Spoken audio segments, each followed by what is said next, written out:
Hello. Hello? Yes, you are a Muslim, my friend?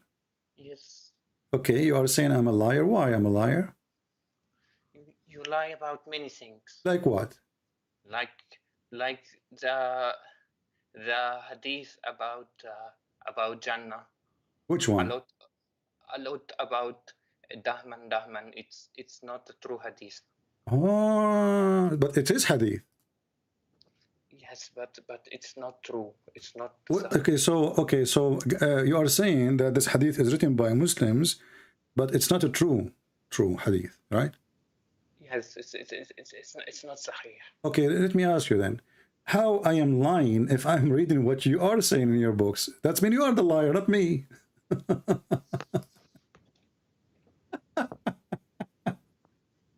Are you there?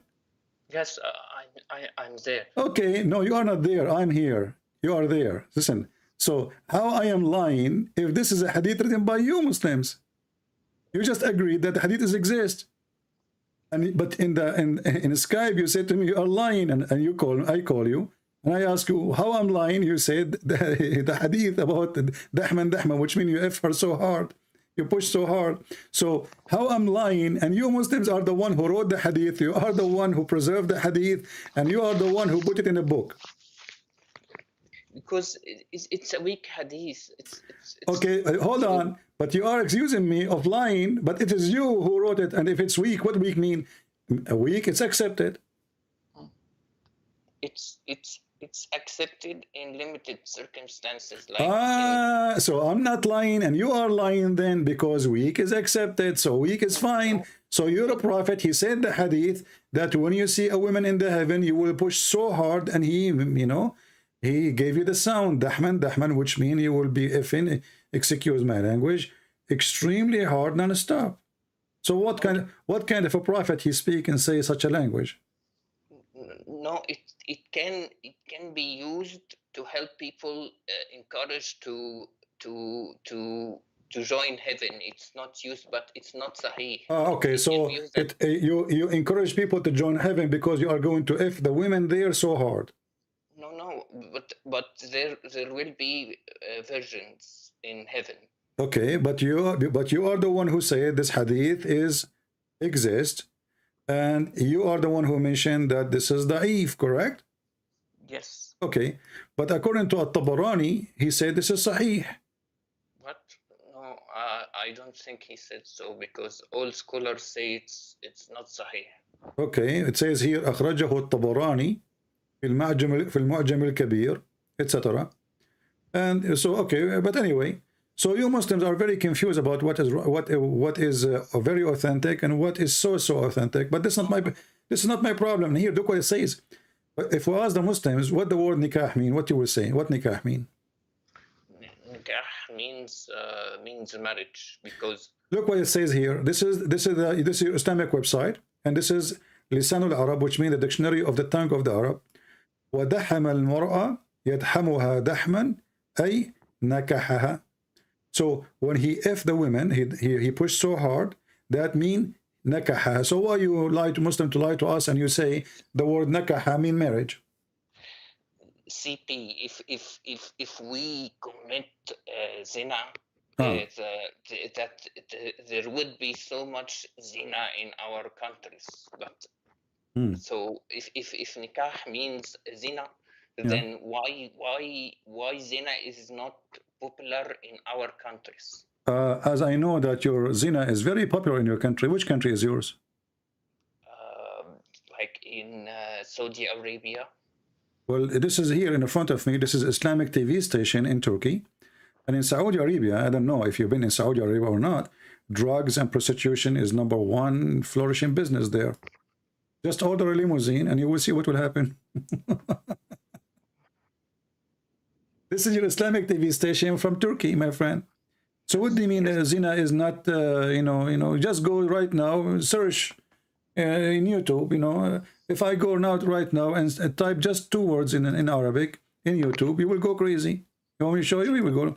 Let me show you on the screen. Look on the screen with me. But you know that my friend, I don't care.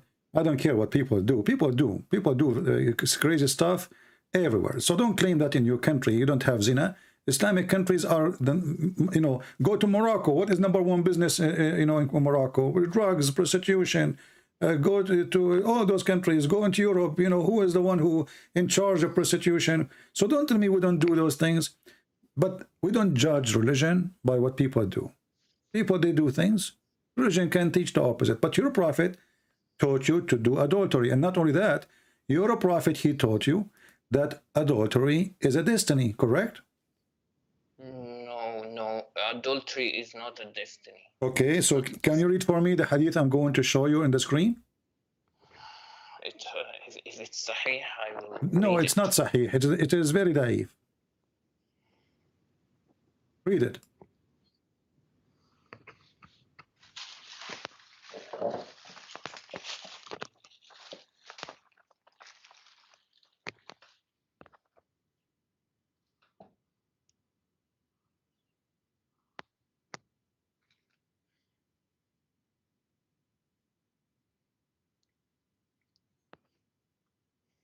And you read it. Let me answer this guy here. It's saying there is a Christian expert opinion, proof part Rahman. You see how stupid you are, Mr. Rain. First of all, part Rahman is not a Christian and you are a donkey. Secondly, how come your stupid Quran approve our Bible, you idiot? And not only that, your prophet, he put his hand on it and he took an oath in it. This is how Muslims, they lie. Is Muslim without lies, they die. Suddenly, part Rahman is a Christian now.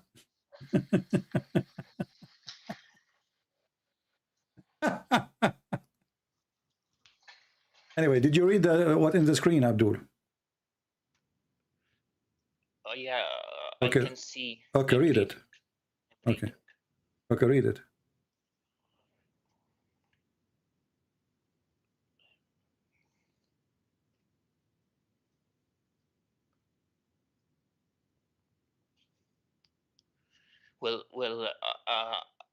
This hadith is sahih. My friend, why you are terrified to read it? Read it. We will see if it is sahih or not. You are the scholar. You will tell me. Okay.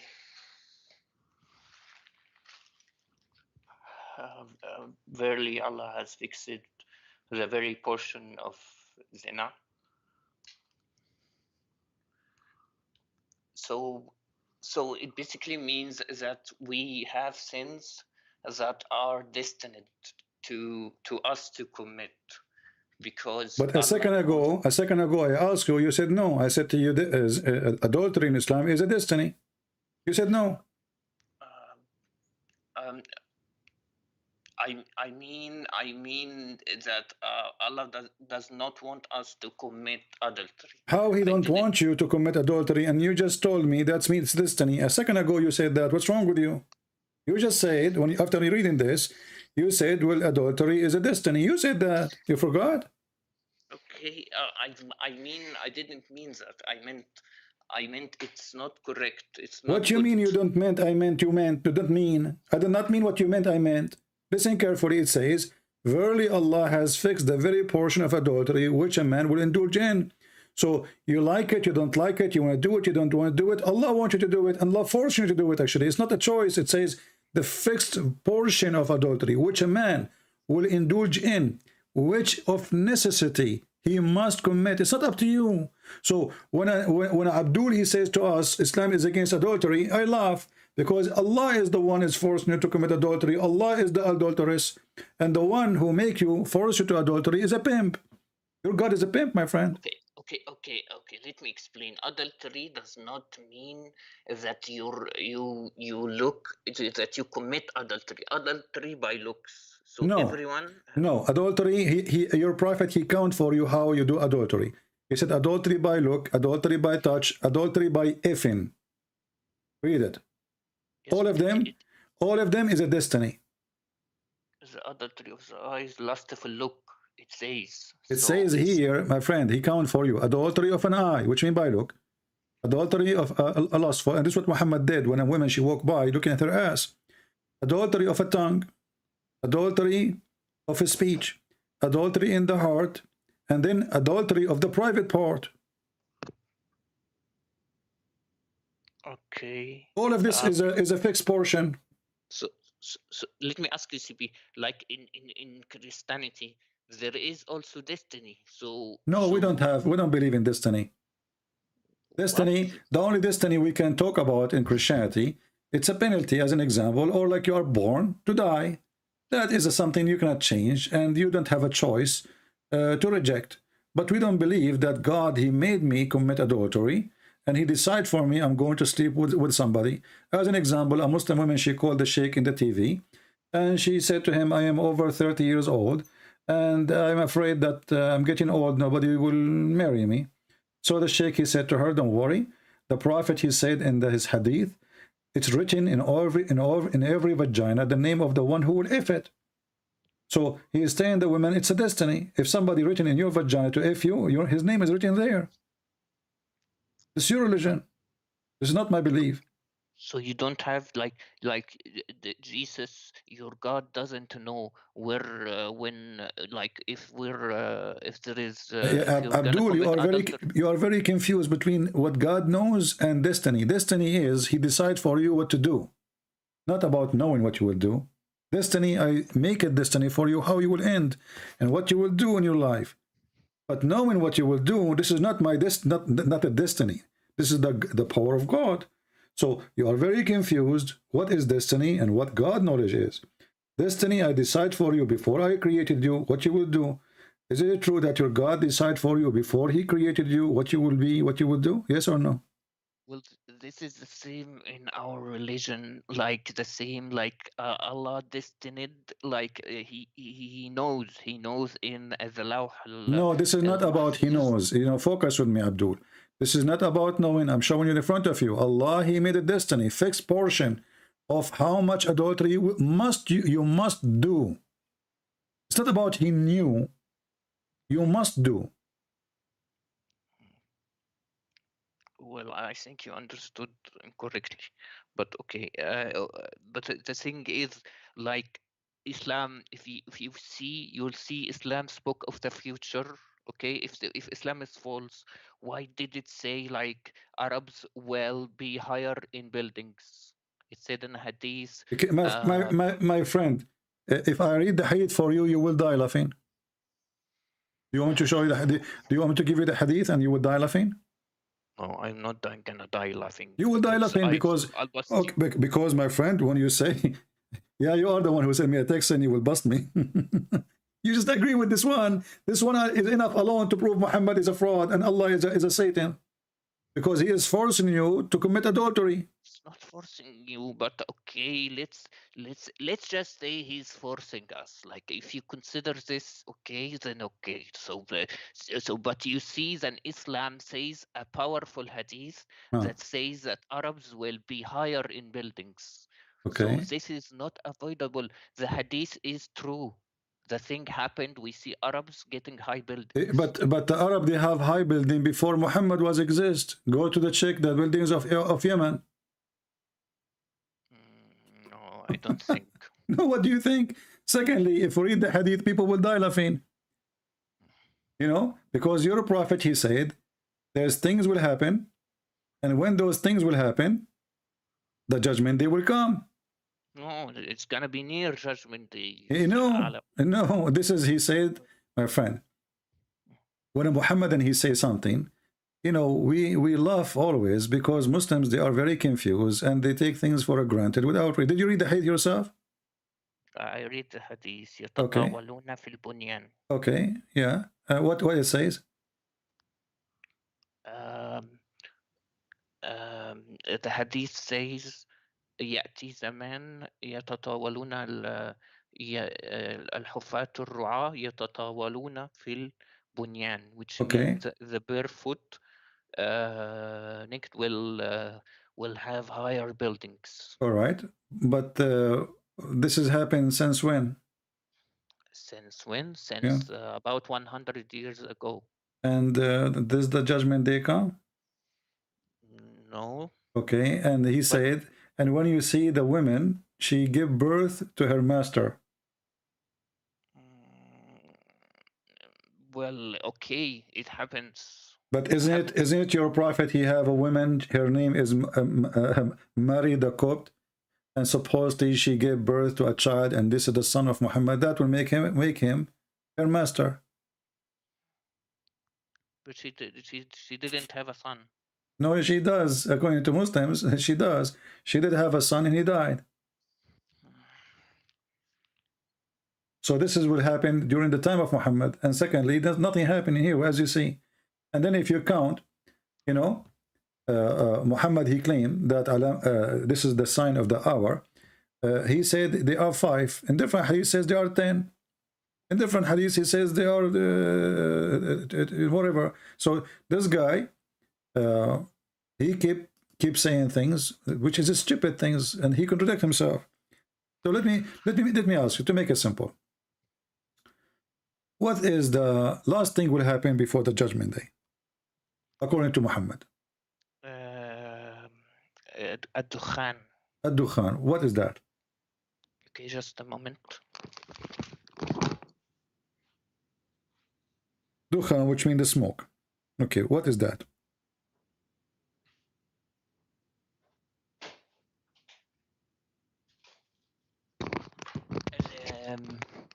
The Dukhan means that there will be a smoke that will take every kafir, every non-Muslim soul.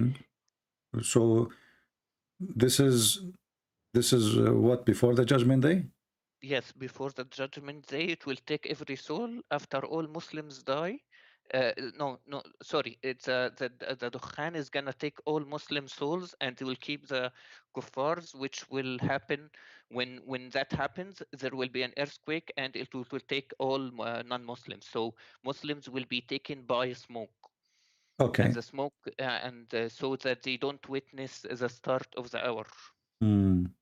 Okay. Let us see how Muhammad is truthful. I will take what you said. You said to me that the last thing will happen is the smoke, correct? The Dukhan. Okay. What is the before it? Do you have like do you have like order for things? Before it, Yeah. okay, the order of things, the Dajjal, the Antichrist will come. Okay, and by the way, he has one eye, and you know, you see it in the dollar bill. Okay, if you Okay, in the dollar bill. Okay, yeah. Okay, okay. and then and then there will be after the Dajjal comes, the Mahdi will come. And then Jesus, son of Mary, he will come, and he will kill the Dajjal, Okay. and then he will rule earth. And after that, Jesus will die, and then smoke will take all the Muslims, and there will be judgment day. All right. Okay. So the smoke is the last thing. The Dajjal is before the smoke, correct? Yeah. Is it a step before? One step before? Yeah. No. The Dajjal, yeah, the Dajjal is before. Yeah, before the smoke, right? Yes. Yeah, but it's one step before the smoke. Is it? No, it's 2 steps, because Dajjal will come, then Jesus will come, then the smoke comes. Okay, Dajjal, so the Jesus, Dajjal will and come. smoke. Okay, the Dajjal will come, and then Jesus will come, and then the smoke will come. Yes. Are you sure? Yes, I'm pretty sure. So if your prophet says something opposed to this, then Muhammad obviously is a prophet, correct? I mean, false prophet. How is that? He's the one that said so. Okay, but I'm saying now, if he say things opposing what you are saying, it's mean he is a false prophet, because he should not say things in the opposite. Well, he doesn't say opposite things. Okay, Yeah. I'm saying, but if he does, then he is a false prophet, correct? Yes. Okay. Let us go one by one. I'm showing you now a list of hadith in the screen. I don't know if you can see it.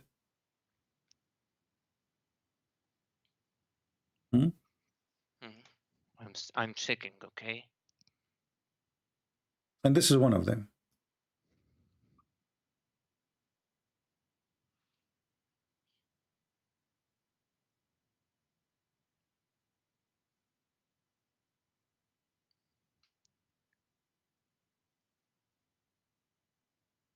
Do you see the hadith? I see you scrolling.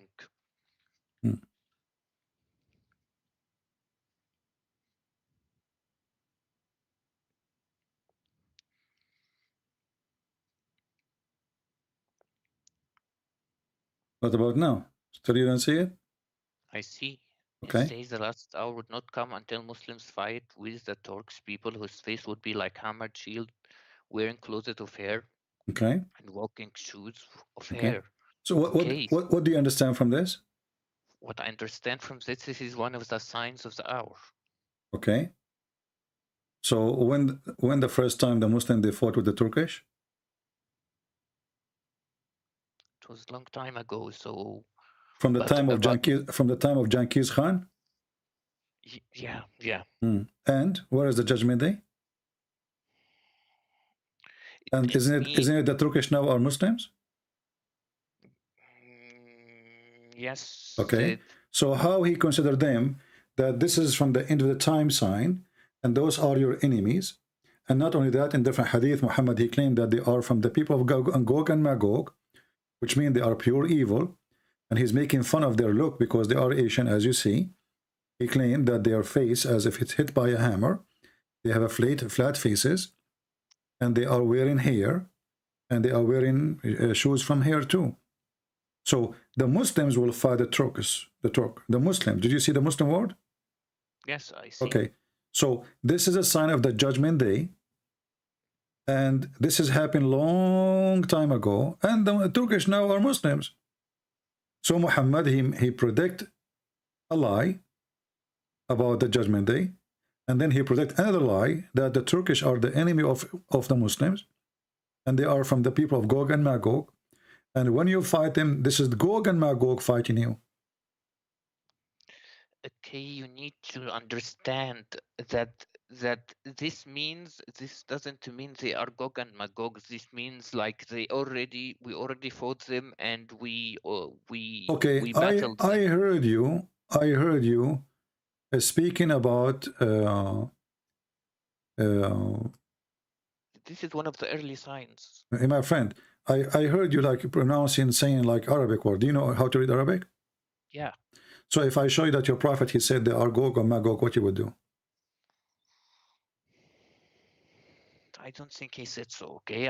What if I show you? What if I show you what you would do?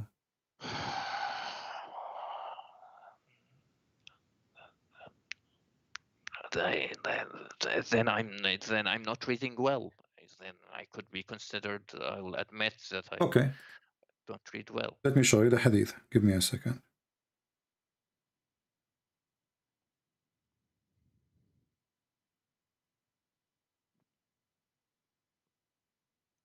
But make sure it's Sahih. You will see.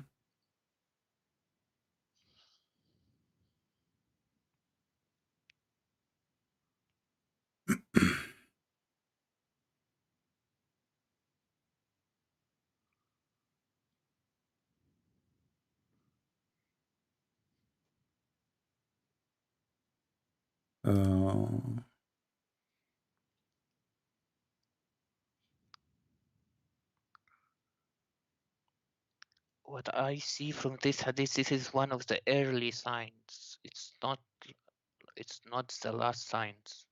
We will see. I mean, my friend, all of them, they are going to connect each other. And then people will see that Muhammad is really a fraud. Because Muhammad, he made it so clear. Okay, let's see.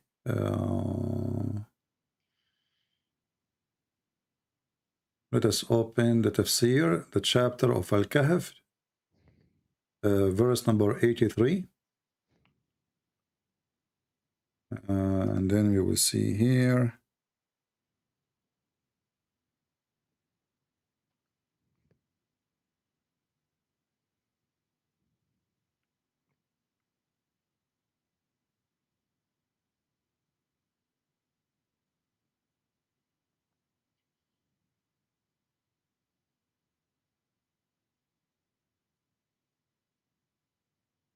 Okay, I'll wait for you on the screen.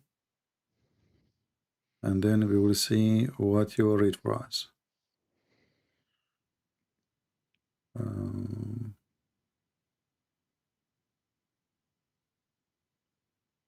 I'm pretty sure it's not referring to the Gog and Magog. Okay, we will see in a second. Just give me a second. Okay. You will see that.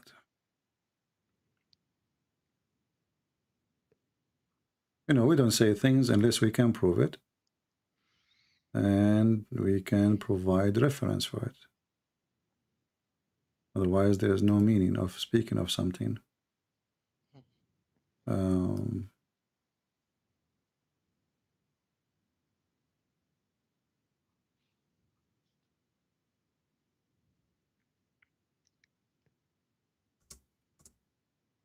I have the reference in front of me actually, but I'm trying just to find like a trustworthy website, so you don't say to me, okay, this is not accepted, whatever, you know. Okay.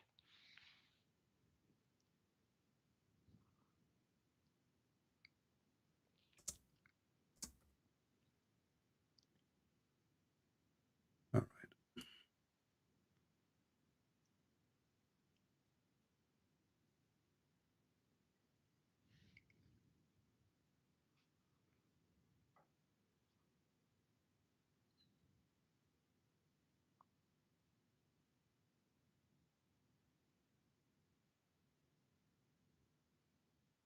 Okay, read this hadith for me, and then I will find the other one.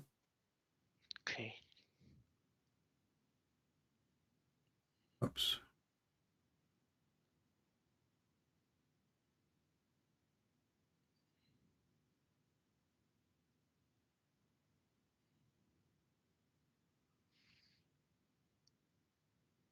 Read. It's which hadith? I don't see anything on the screen, but Okay, it's going to come to you now.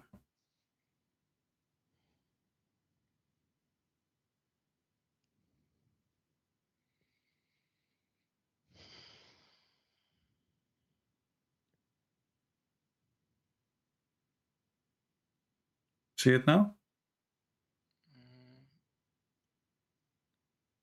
Yeah, I see it. Okay. Read. I'm not a student, so okay, so I read. Okay. What? I'm not a student, so I read.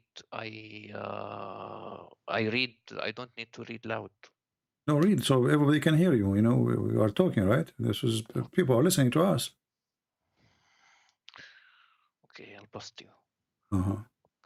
Okay, the Prophet sallallahu alaihi wasallam came to visit me on one day, frightened, and he said, "La ilaha illallah." There is no true God but Allah. Woe to the Arabs because of an evil which has drawn near. Today, an opening of this size has been made in the barrier restraining Yajuj and Majuj. And he sallallahu alayhi wasallam made a circle with the thumb and index finger. I said, "O Messenger of Allah, shall we perish while we still there? Will be righteous people among us?" Yes, when weakness becomes I don't see the rest of the hadith. So what your prophet, he predict what? That Yajuj and Majuj will come out. When? In his time, right? No. What do you mean no? Read it. He said today he's away to the Arab, you know, disaster. Yes. And not only that, the hadith in different places says he woke up so scared. You know, he was so scared, so terrified. Actually, here it says that. It says he was frightened. He come to visit me in the day, on one day, frightened. And he said, "Oh, there's no God but Allah. We to the Arab, because of an evil which has drawn near." Today, not next week, not next century, today. So your prophet is speaking about Gog and Magog to come in his time. Right? Did they come in his time? Yes, maybe they may have come from his time in the Chinese, could be in China, could be in any other country. It doesn't have what to do you mean, be you know, he said, we to the Arab. To the Arab. Do you see the word Arab? Yes. Okay. So they will come to the Arab. They will not go to China. How you can solve this problem now? So CP, like Yajuj Majuj is also a new religion. Don't change the topic. Your prophet, he's a liar. And now I will show you about the Turkish too. We are not done with the Turkish. So your prophet, he predict in his time, the people of Gog and Magog, which is not even a human according to him, they will come and they are the one who will destroy this earth. And not only that, your prophet, he claimed that Gog and Magog, they will use arrows when they fight Muslims too. Is that correct? Okay. Okay. Yes, correct. And then the Muslim will use the arrows to make fire for 7 years. Is that correct? I'm not sure about the 7 years. Yeah, but I can show you the hadith. But I can tell you that Einstein said that World War IV will be fought with swords and arrows. What? Yeah. So they will. Okay. So they have to be. Arrows is not. I mean, arrow is an arrow. Is not a nuke of Putin. So arrows is arrows, and he make it clear they are made of wood. Even the Muslim, they will use it for fire. So this will happen to the Arab. When the Muslims, they were only the Arab in his time, and that happened supposed to happen in his time, because as you see, he just woke up, he is so frightened, he is so scared, and he is warning about something happening now. Did Gog and Magog come yet or no?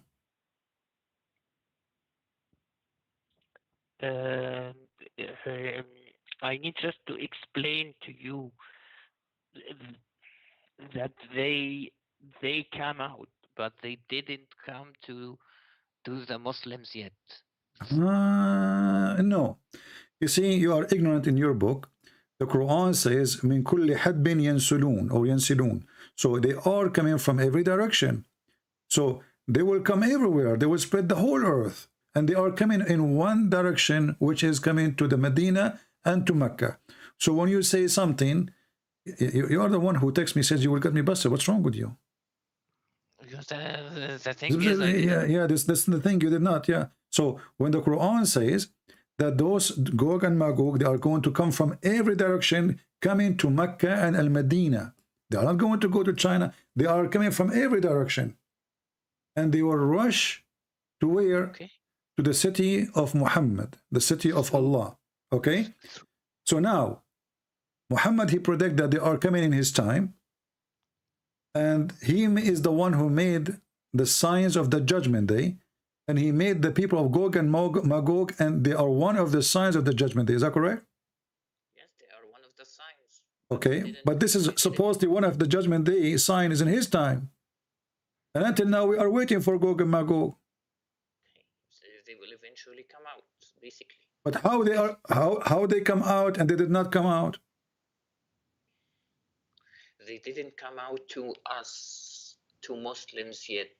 The thing is. Okay, listen, just to make it simple for you. You remember when I asked you the order of things? Yeah. Okay. And you said to me the last thing is the smoke? Yeah. Okay. And I confirmed to you, I said, are you sure the last thing is the smoke? You said yes. I said, if I showed you that it is not the last thing, the smoke, that means Muhammad is a false prophet? Correct?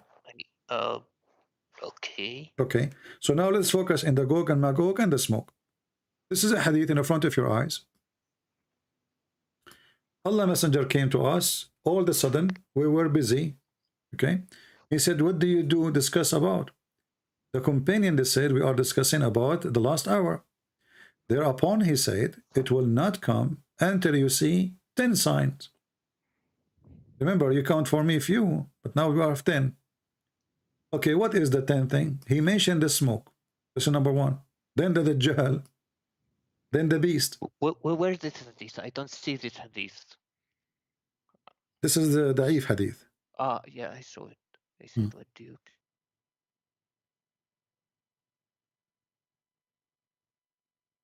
So according to the hadith here, are you there? Hello? I hope we did not lose him. Are you there?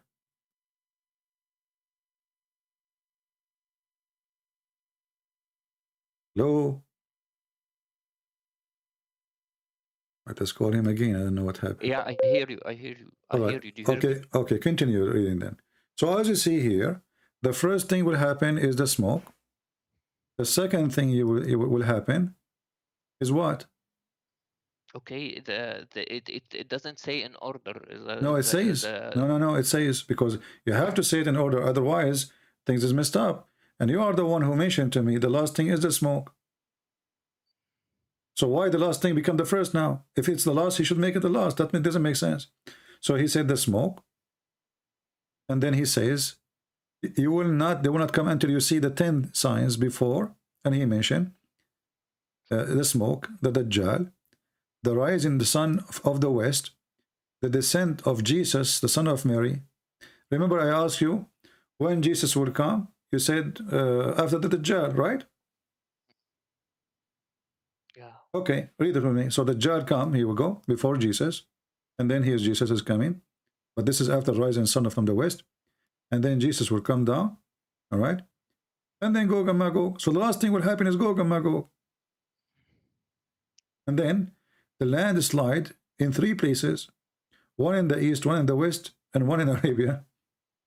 And at the end, which is the fire, would burn forth from Yemen and would drive the people to the place of from the place of their assembly. So your prophet in every hadith he give different signs and the order is different, and it's funny. But focus with me here with the Gog and Magog. Muhammad in his time he claimed that Gog and Magog are coming out from the behind the wall. And Muhammad he in different hadith he mentioned the Dajjal. When the Dajjal is going to come? The Dajjal will come before all the signs. Like he will come first. Was the Dajjal exist in the time of your prophet? He exists even before the prophet. Okay, but he was coming out soon. No, he didn't come out in that time. Okay, where did Dajjal live? In an island. In an island. Okay, and what he is doing in that island? He's chained. He's chained. And who is the one who told him that the Dajjal is chained? Is it Allah?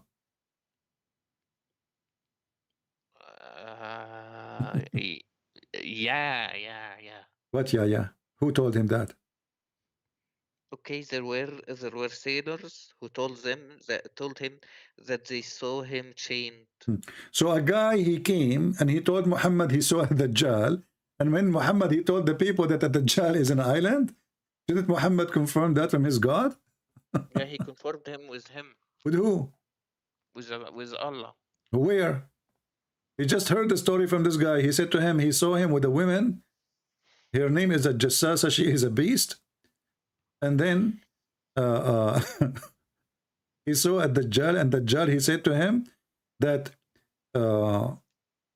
he's going to come out when the lake of Tabaraya is dry. Is that correct? The lake of Tabaraya, yeah, the one in Palestine is dried. Okay. It's dried now? Yeah. Where is the Dajjal then? It's near drying. Where so he's coming soon. So that's what we. Okay. But look what happened now. As long as the Dajjal will come after Gog and Magog. When did the Dajjal will come? You said after Gog and Magog, correct, or before? Before. Before Gog and Magog, correct? But Gog and Magog, they are coming in the time of Muhammad. That's why Muhammad was saying, "We to the Arab." He was frightened, correct? No, we will fight them after the Dajjal. My friend, did I show you just 5 minutes ago, your prophet, he woke up from his sleep. He was terrified. He says, "Are we to the Arab?" The Gog and Magog, they open a hole in the wall. Yes or no? Yes. Okay. If Muhammad is terrified from something will happen 2,000 years after, that will make Muhammad stupid. Do you agree? I refuse to say that my prophet is stupid. Okay? I don't care what you're saying, but why is he afraid because something will happen 2,000-3,000 years after, or something will happen tomorrow? He's worried about us. Okay, but he was frightened.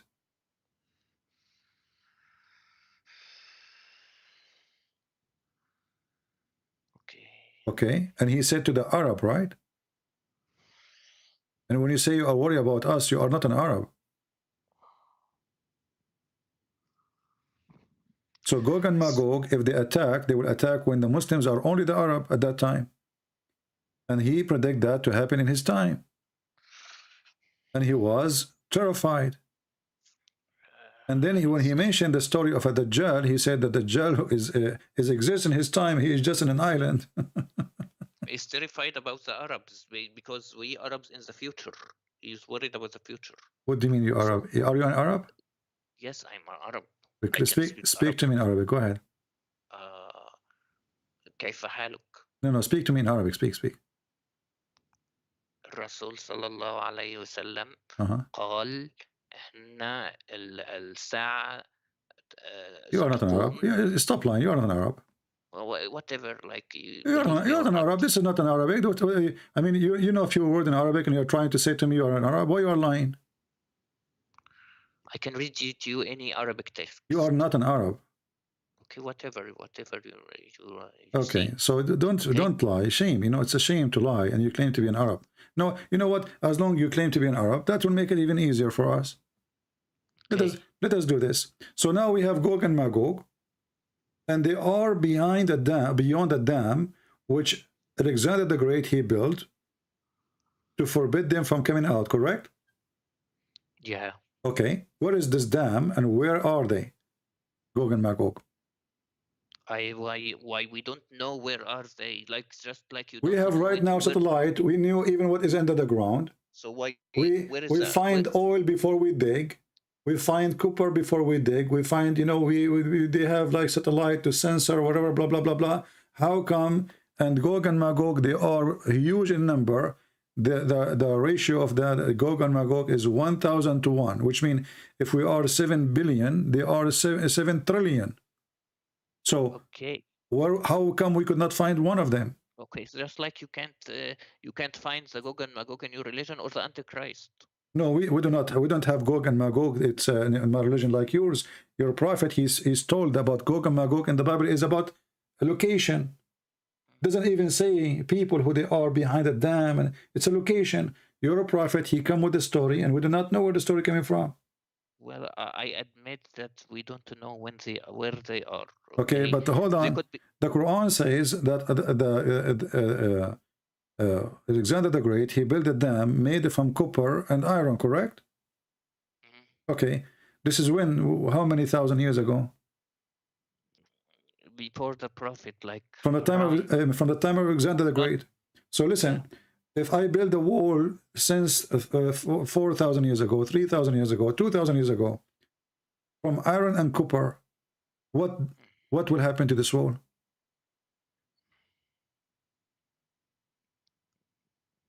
Okay, I admit we don't know where the location. No, forget about the location now. We have a wall somewhere. Let's say there's a wall. There was a wall. But don't you know that the iron will rust? Yes. Okay. Now, if you go to the Quran, where the Quran speak about Gog and Magog, you will see that they are behind the wall. But is the earth is flat to put them behind the wall? No, yeah, like they made a wall like in a cave or something. No, it's not a cave. It's a, you know, you claim that you are a person who study, and you claim that you speak Arabic. So you do not know that he built a dam between two mountains? No, that was saying something like that. No, there's no cave. So there's no cave between two mountains. So as long as it's between two mountains, that's maybe behind those two mountains, correct? Okay. So let us say if I draw for you in the screen, I will draw a mountain. This is a mountain here.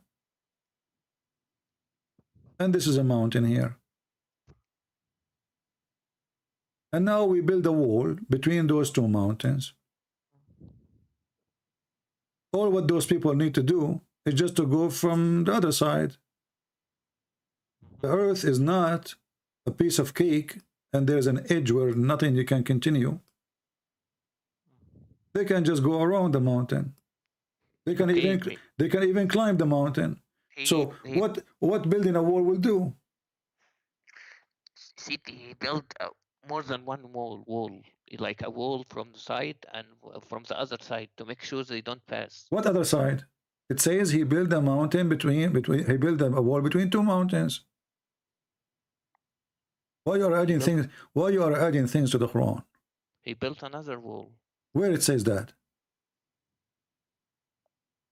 Okay, I admit, like, it doesn't say that. Everything I say something to you, each time I say something, you say, I admit, but at the end you admit nothing. So as long we have a mountain from one side and the mountain from the other side, and then we build a wall, how that is preventing those people from coming to us? It doesn't have to say it clearly, but I think there is another side of they made another side of the wall.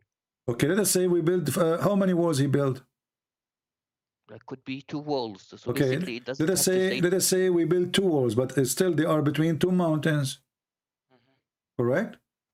Yeah. Okay. So as long as they are mountains, we can climb the mountains. Especially those Gog and Magog, they are not like us. They are like a genie. They can, they are monkeys, So supposedly they can do what we cannot do. And they are very evil. So you build a wall, that's it. They cannot come, and there are billions of them. No one knows what, because the dam is it's very strong. He made a very strong dam, so I don't think they could climb. How it's very strong and it's open in the time of your prophet? Because it eventually fell. So it's not strong then. Look, CP, like. And as long you just said it's fail, so now they should be coming out because they made a hole already. Did your prophet says today they made a hole? Look, CP, like there are small things we don't need to think about it. Oh, you not need, because if you think a second, the story doesn't make any sense. So here now we have a fiction story about people who they are not a human like us, and they are supposedly Turkish, and they are they look different, and they are Asian, because your prophet is racist, and those people, Allah, he sent Alexander the Great in a mission, and Alexander the Great is a bisexual. And then he arrived to an area where he found the sunset. And then next to it, he found people. And those people, they told, after he changed the direction, those people don't understand anything, correct? Those people didn't understand anything. I think they are maybe the Chinese. It could be anything else. Oh, they are the Chinese. Okay. They don't understand anything. Chinese don't understand anything. I thought the Chinese are one of the oldest civilization in the world. And they are very smart. They are the first one who have the, like to make a firework, and they are the one who make ink. And they are, suddenly the Chinese, they don't understand anything. That's funny. But look what happened here. When the Quran says that this guy is Alexander the Great, he keep going until he found where the sun rise, and next to it he found people who they understand nothing. They are stupid. Right? But then those stupid people, they are the one who say to him, build a dam for us.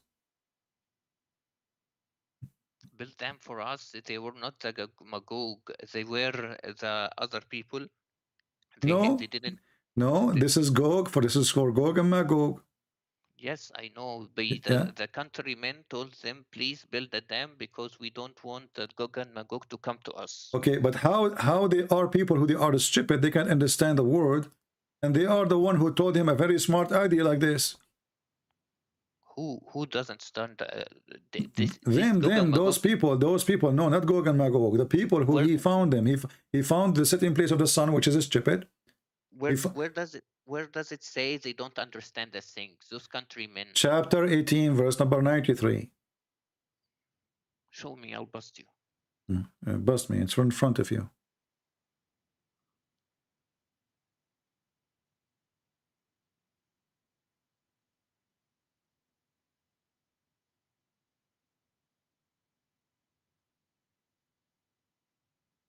Read.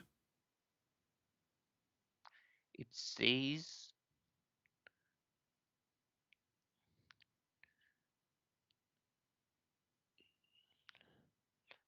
لا يكادون يفقهون قولا, which means they barely understand the word. Exactly. You just said where it says that. You said to me, I will bust you. So I did bust you. So as you see, they didn't understand the word. So how did they understand the word? And then they are the one who told him what to do. How the stupid one is the one who advised me what to do.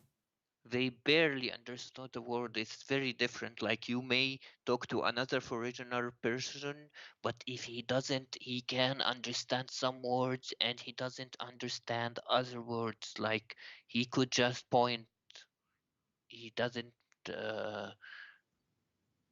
My friend, it says barely they understand the word, which means they are stupid.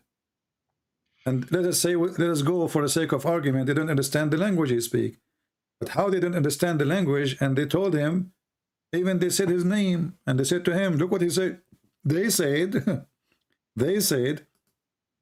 O Zul Qarnayn, Gog and Magog, people of a great mischief in the earth, shall we then render thee tribute in order? They are even paying him to build the barrier, correct? So how they are stupid people, and now they are convincing the one who come to occupy them, we will pay you, but didn't he occupy them anyway? And which means he have their money. Who care? I mean, if I am the king who came to your town and I took all the town, so what you will pay me? I took you, all of you together. This is a stupid story. And they are the one who don't understand the word, saying all those things to him. And then on the top of that, he said, Zulqarnain, he responded to them. He said to them, okay, well, you know what? Bring me a block of iron and, you know, and copper, and let us build. Correct? All right. Does it say to build between us and them a dam? Between us and them, a dam? Yeah. Okay. Where is the dam located? First of all, he built a dam, okay? He could have pointed it by, it doesn't have to say, he doesn't have to say it by word. They don't understand his language. They may not understand his language, but they may have pointed like by words, like before language existed. So they are pointing. So the Quran line when the Quran says they say this because they were using their fingers.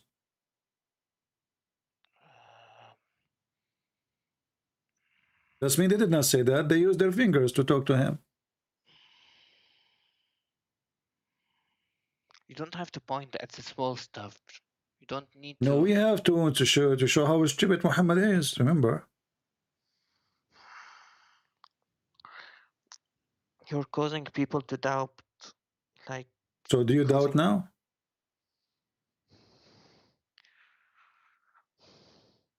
Like you don't need to just point these ideas into our minds. I'm not pointing your idea, you know, at your mind. I'm just, you know, trying to help you to see what I see. Like this small stuff, like you look at. This is not the small stuff, my friend. This is not small stuff. This is very stupid. You know, he found where the sun set, the location of the dam. I asked you, where is the dam? You said, we don't know where it is, but it says there. He kept going until he found the rising place of the sun. I mean, have you ever heard of the rising place of the sun? Where is that? The sun rises everywhere. Where does it say the rising place of the sun? Here we go. It says, حتى إذا بلغ, you claim that you speak Arabic, بلغ مطلع الشمس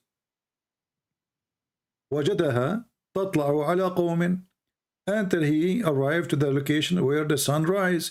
He found it appear on a people, and they have no cover over them. Does it say that? They have no cover upon them?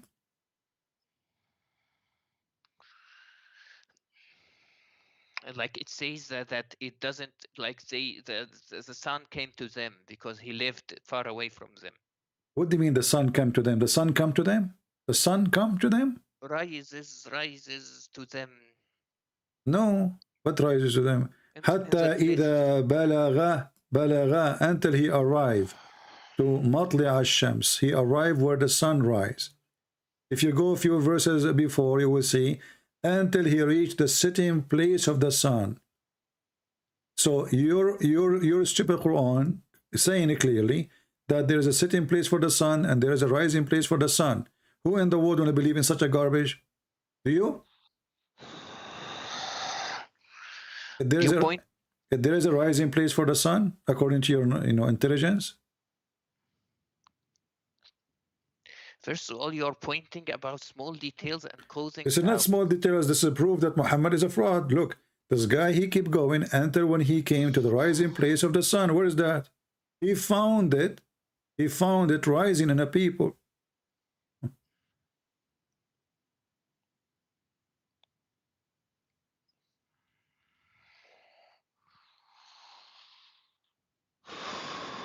So according to your prophet, there is a rising place where the sun rises, and there is a place where the sun set. Why you are blowing your nose? What happened now? Are you okay? No. So why you are like making this noise? Because I'm angry, because you're pointing about the. So if you are angry, you make a noise like this. Are you a cow?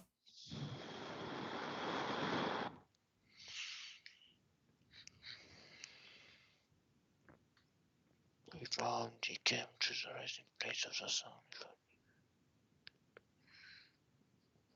Rising on, not in.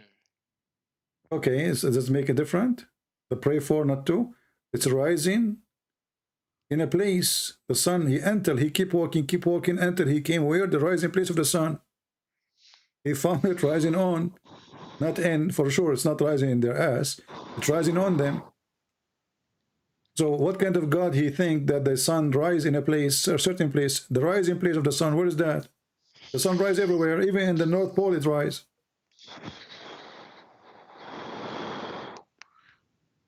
I told you, like, you don't need to find any small stuff and try to cause doubt. No, it's not the small stuff. This is stupid, my friend. And not only that, your prophet, he found where the sun set. He found it that sitting in some murky water. If you go to a few verses before, until when he reached the sitting place of the sun, he found it sitting in a spring of black, muddy water or hot water. In a place of the rising of the sun, which means the place that is rising. The place. You're genius, guys. The place where the sun is rising, it's mean the place where the sun is rising. Are you okay? Our friend, he kept going, until he arrived where the sun, the place where the sun is rising. This is the place where the sun rises. He found it, discovery. He found it rising in that place on people whom they have no cover over them. What is that? The thing is like this is a bit about like nitpicking. You're looking for mistakes. I'm not looking for a mistake. The whole Quran is a mistake. What are you talking? Look at this. This is a garbage. So a few verses before we just showed you that your God, he found where the sun set in a hot water. Does it say here he keep walking until? Who is talking? Allah. It's not even the guy talking. Until when he reached the sitting place of the sun. Until what? He reached the sitting place of the sun. So there's a place where the sun set. He reached to that place. But as you know, I can stay in my place here without moving. And then after 12 hours from now, the sun will set. He went to a place where the geographic location, the sun was rising. And he went to geographic location where it was setting. So okay, it's exactly. There is a geographic location. But this is where the sun place set. The sitting place of the sun. Can you read? The sitting place of the sun. Not just the sun was rising. He came where the sun place sitting is. And then he found it what? He found it sitting in a spring of a black hot water. And near to it, near to what? Near to that spring where the sun set, he found people. Black, muddy, hot water. He found it sitting like it's showing in a muddy black water, showing the sunrise. So it is showing, but it's not true. It's showing. This is appearance, right?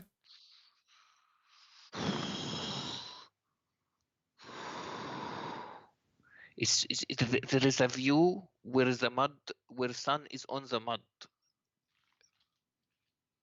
Like there is a view, a specific view. That's what it means, because you don't understand the Arabic So word. let me ask you. So I understand Arabic and you understand Arabic. So listen carefully.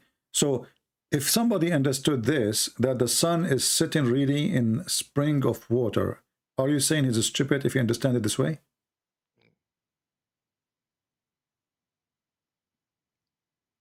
No, he's not saying that. Okay. No, I'm not saying he said that or not. I'm asking if somebody understood this verse, that the sun really set in a hot spring water. If he understand this, and they are saying the verse doesn't say that, so if you understand in such a way that the sun set in a muddy spring hot water, that person who understands this is stupid. Do you agree? Okay. Okay. Yeah, that's correct. And I need to tell you that this ayah does not mean it's sitting inside the muddy water. Okay, so now me and you, okay, no problem. So there is the view on the this view, one. okay, It says that but we agree. The views on the muddy. All right, but we agree, me and you, that the one who understand it, as I said, that the sun set in a spring of muddy water, hot water, this person who understands this way, he's stupid. He do not know how to read, correct? Yeah. Okay. What if I show you that your prophet is the one who said that? Then I'm a donkey, okay? You will name a donkey? No. Okay. I'll be the donkey if that's true. No, then he have to be the donkey, because you are the one who said that the one who understands it such a way is stupid. Read it. Here we go. No. You said, everybody heard you. Everybody heard you. I asked you the question twice, 3 times. If somebody understand it in such a way, he is stupid. You said, I agree. I said, we agree, me and you now, that if somebody understand the verse that the sun really set in a black, muddy, hot water, this person who understand it in such a way is stupid. You said yes. Read the hadith.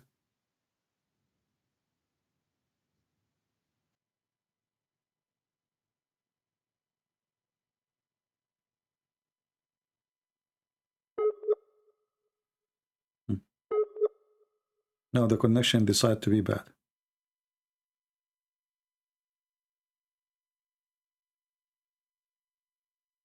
They're waiting for it. Do you hear me? This hadith. Yeah, I hear you. Okay, we lost you. So can you say again what you were saying? No, I think this hadith is not completely correct. So could you please check if it's authentic or not? Yeah, it says here.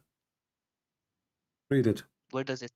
It says it sets in a spring of water. Read. So the game of da'if and weak doesn't work. Where you scroll down, I don't see sahih or weak. It says sahih in chain. Al-Albani. Sunan Abi Dawood 4002.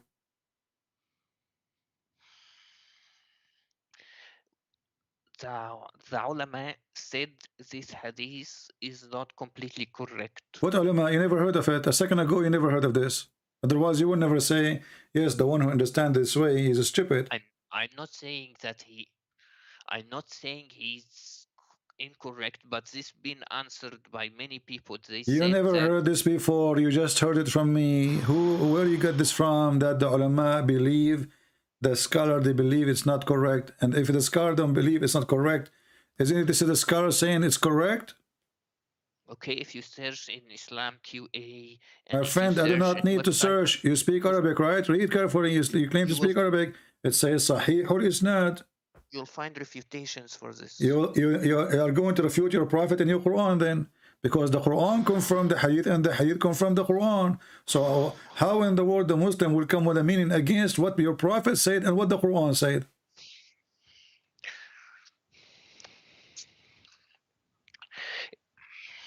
This is confirmed exactly what is in the Quran. So how in the world the Muslim can deny it? It's not against the Quran. It's not opposing the Quran. Both of them, they are in agreement. So the Quran is authentic, right? The Quran is authentic. Okay, and the Quran says he found it sitting in a muddy spring of water. He did not say he found it as if it was sitting, correct? But then you don't understand Arabic, I No, I think. understand the Arabic. The one who made the Quran, he cannot say he thought. No, he did not say that. Can't he say it appear like if it is? No. And as you see, it's a spring of water.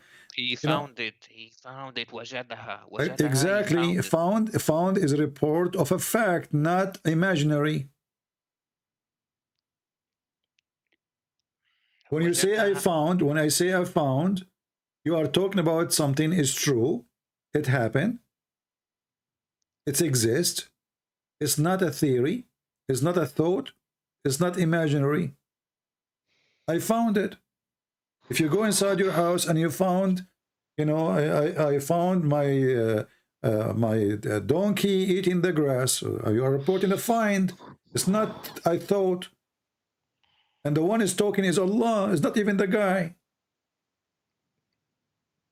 You probably never heard of refutations for this. My friend, I am the one who hear all refutation. You are talking to Christian Prince, and you are the one who said you were going to get him busted. Okay, like is quoting about small doubts is not the answer. Is not the answer. Like this is like it's complicated Arabic. Arabic is more complicated than this translation. I don't care how complicated Arabic is my first language, and this is stupid Arabic anyway. Because if Allah, what Allah trying to say to us here? Tell me. Here we go. Go ahead. I'm listening. Is what the word spring present. He found it in a spring. Do you know what spring is? Spring is not even a river. It's not even a lake. Okay. So how you explain to me the word spring? Like the Muslim, they lie, they say, like, don't you see the sun go in the ocean? This is not an ocean. This is a spring of water. And it's a hot water. Hamia.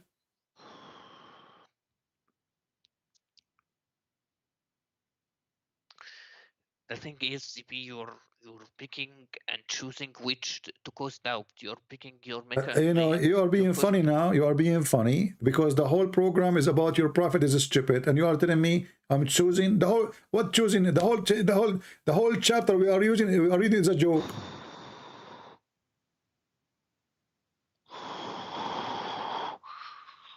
What, like you even like if you read your book, you will find errors. So why Dude, don't change the topic. Don't change the topic. And suddenly, you know, look. And when you read this stupid Quran, you see, you said to me, you know, remember I said to you, he built a dam between two mountains. Yeah. Okay, and you agreed. Yeah. Okay, what the word mountain in Arabic? Jabal. Jabal. Okay, read with me and laugh. What kind of God he says this? حتى إذا بلغ بين السدين. Where is the mountain? Until he arrived between two dams. So did he build a dam or he arrived between two dams?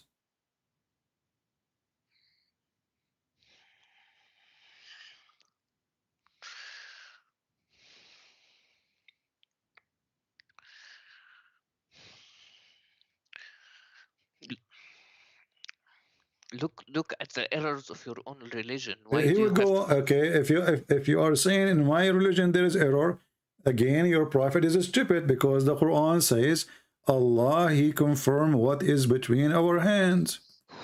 So how our book have error and then your stupid God he confirmed what we have between our hands? It confirms that it's in your hands, that it's sent by God. No, not it was. It is what is with them. You claim you speak Arabic again, so you cannot lie. It says here, مُصَدِّقًا لِمَا مَعَهُمْ. Do you see it?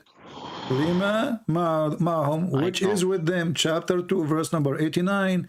He is not confirming something we used to have. He is confirming what is with us. What is with us.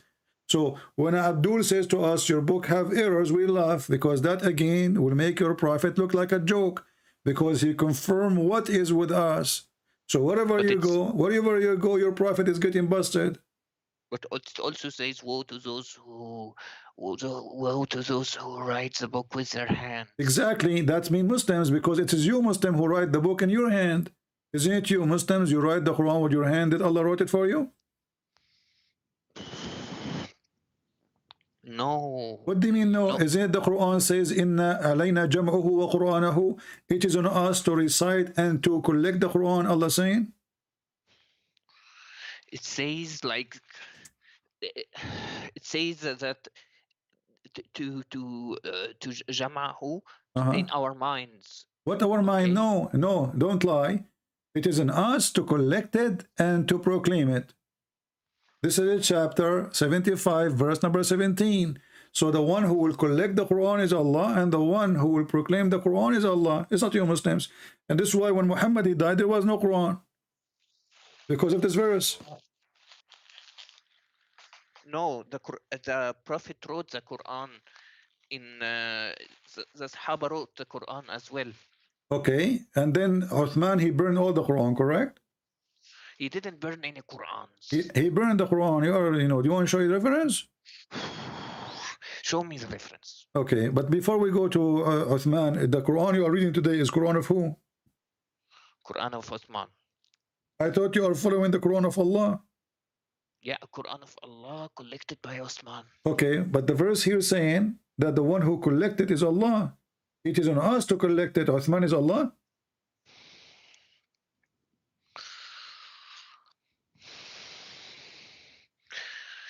So you're saying your Bible was not it was not joined by men, by I'm not talking about my Bible now, my friend. You're really confused. Allah, He promised that He will collect the Quran, and now you Muslim, you don't have even the Quran of Uthman. The Quran you have today is called according to, starting from Hafs end with Uthman, but you don't have the book of Uthman. So, and not only that, you said to me that your prophet, he wrote the Quran, correct? Yeah, he wrote the Quran. Okay, is that the one which the goat ate? The goat ate nothing. This hadith is weak. Is weak? No, it says Hassan. Is it Hassan is the name of your prophet grandson? What Hassan mean? Hassan mean good. Mean good. So how it is good and you say it is weak? Who said it was Hassan? A lot of this is you Muslim. This is you Muslim. Here we go. This is your Muslim website. It says Hassan.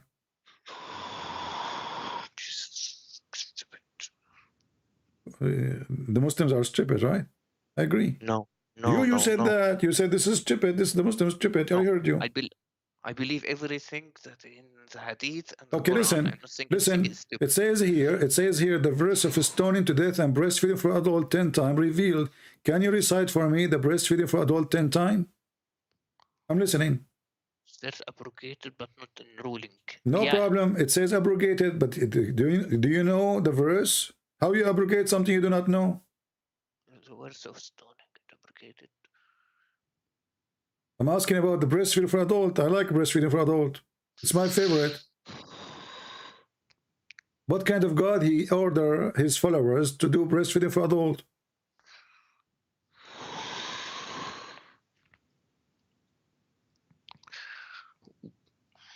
Where does it say that's being ate by sheep? What sheep? It says the verse of stoning and breastfeeding for adult 10 times. You know, Allah, he ordered 10 times. You have to, you know. And then the paper was with me under my pillow. This is Aisha talking. When the Messenger of Allah died, we were preoccupied with his death, and a tam sheep. The Arabic doesn't say tam sheep, by the way. It says dajin. Dajin can be a camel, can be a goat, anything. Came and ate it. And as long as you claim you speak Arabic, here we go. It's in front of you. Okay, but it says it's abrogated anyway. So if the goat ate it, it's abrogated. My friend, how it's abrogated and the Prophet is dead already? It's abrogated after the Prophet died? No, it's abrogated before, but if it's abrogated, then why it's in the paper? Yeah, because sometimes you write something that you don't. Okay, so that's mean the Prophet wanted to be preserved, correct? No, he might have wrote it before. But before? I mean, the guy is dead now. For sure he wrote it before. It's under his pillow. That means it's fresh. So it's under his pillow. And this is the verse of a 10-time breastfeed for adult. The goat ate the verse. We got it. But the goat did not eat your memory. Did the goat eat your memory too, Muslims? Don't you have a paper like from 20 years Don't ago? you Muslim, you claim that all of you memorized the Quran, so the goat ate the paper, we get that. But obviously, as long the verse is in the paper, that's mean the prophet, he wanted to preserve. He don't want it to be destroyed, otherwise he will not write it in the paper. So the goat ate the paper, which have the 10-time breastfeeding for adult. But the goat did not eat the Muslim memory. Where is the verse? The thing is, the verse has been abrogated. Why should we memorize something that's been abrogated? You keep repeating the same thing. If the verse is not should not be written, why your prophet writing it in the paper? Because obviously your prophet, he wanted to be written in the paper. Are you saying somebody forced your prophet to write it? By that time, first of all, he didn't write anything. They wrote it for him. Okay, but is it under his pillow? Second of all, is it under his pillow? According to this hadith, okay, so that's under his pillow, not under the pillow of the neighbor. So the prophet is the one in charge of his bedroom. Otherwise, somebody else sleeping with Aisha, according to you then. So as long as so don't say that, okay, so the pillow is the pillow of Muhammad, the bed is the bed of Muhammad and Aisha, and the Quran is under the pillow. So that verse is written by the command of your prophet, and he wanted to be there. The goat came, and she ate it. Wonderful. Allah could not protect the Quran from the goat. I'm asking you, where we can find the verse? You said to me it's abrogated. Show me where it says this verse is abrogated. Go ahead. I'm listening. Why does it matter if it's... It matters because we are discussing about your stupid prophet, your stupid religion. You just said it's abrogated. Can you show me the reference where this verse is abrogated? Right in the bottom, you see it's abrogated. But this is a guy saying that it's not your prophet. The prophet is dead already now. Because show me where it says. Look, it says abrogated by 5 times. Can you show me the verse abrogating the verse of 10 times by 5 times? So now we have 2 problems. We don't have the 5 times and we don't have the 10 times. It says there. Aisha said, where? Okay, where is this coming from? Show me where is the abrogation, my friend? When we say it's abrogated, is it abrogated by Allah or abrogated by the neighbors? It says it was narrated that Aisha said, and said these verses were abrogated in recitation. My friend, my friend, nowhere it says what you are saying. Read with me Arabic. Read. After I ate it. No, this is a comment in English. This is not even in the hadith. Read it. The hadith in front of you. The hadith is as it is in Arabic. There's nowhere it says abrogated by 5 or 7 or 7. This is a comment. So read the hadith. Does it say that in Arabic? No. وَتَشَاغَلْنَا بِمَوْتِهِ دَخَلَ دَاجٍ فَأَكَلَهَا. That's it. This is the end of the hadith. There's no additionally. We go down. There's nothing, 0. The end of the page. This is a comment. However, if we have 10 times and then abrogated by 5 times, doesn't change anything. So now we should have 2 verses in the Quran, one of 10 times breastfeeding for adult and one of 5 times breastfeeding for adult. So now you have a problem now. Where is the second verse? Where is 5 times? It says only 10 times. It says here abrogated by 5. It's in front of your eyes.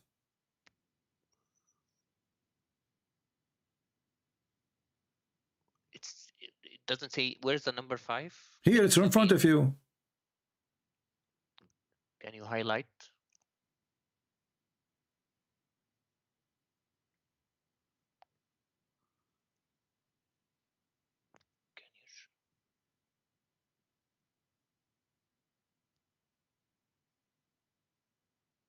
Are you blind? Okay, I'll read for you. The verse of stoning and breastfeeding an adult 10 times were revealed, and the paper was with me under the pillow when the messenger of Allah died. We were occupied with his death, and then she came and then she came in and ate it. These verses were abrogated recitation, but not ruling. Other hadith established the number fosters to be 5. So other hadith said it's 5. But anyways, in any case, it says a commentary, like it's been abrogated. It's in the commentary. Abrogated in the commentary? But this is not in the part of the hadith. And secondly, if it's abrogated, no problem. What is the verse? What is the verse? What is the verse of 5 and what is the verse of 10? It's not meant to be And abrogated. what kind of God? What kind of God? He ordered a woman, she is adult, to give her breast to a stranger 10 times. Where does it say stranger?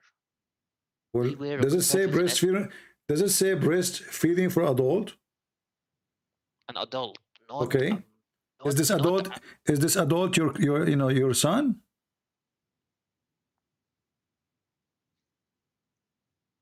Does it say like you're breastfeeding for your son?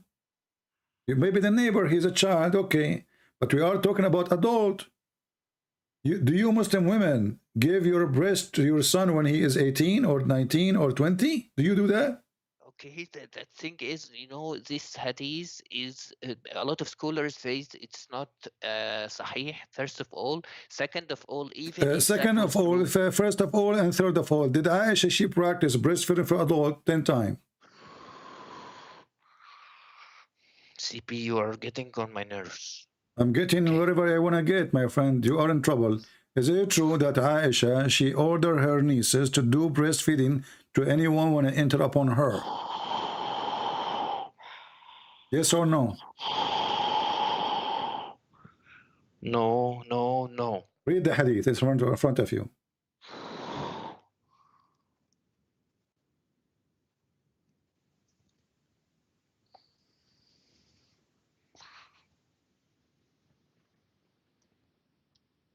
Even if the hadith is correct, it was abrogated. How it's abrogated and she is practicing that after Muhammad's death? The Quran is abrogated after Muhammad's death. The guy is dead. Where does it say that she did it in the time of after the Prophet? Well, because now they are entering upon her, because now she is the wife of the Prophet and she is in charge of the house of the Prophet. So now the guy is dead, and now anyone want to enter upon her, she ordered her sisters and her nieces to do breastfeeding for adult. So they become the secretary. You go in the secretary of a Trump, he have a bunch of sister of Aisha, their boobs is coming out and their nipples in the table. You lay down in their lap and you start suckling. It's in front of you. Nobody can enter upon her unless he suckled 10 times from the nieces or the sisters of Aisha. Now, I want to ask you, why in the world people want to enter upon Aisha? They have to suckle her nieces. What that will do?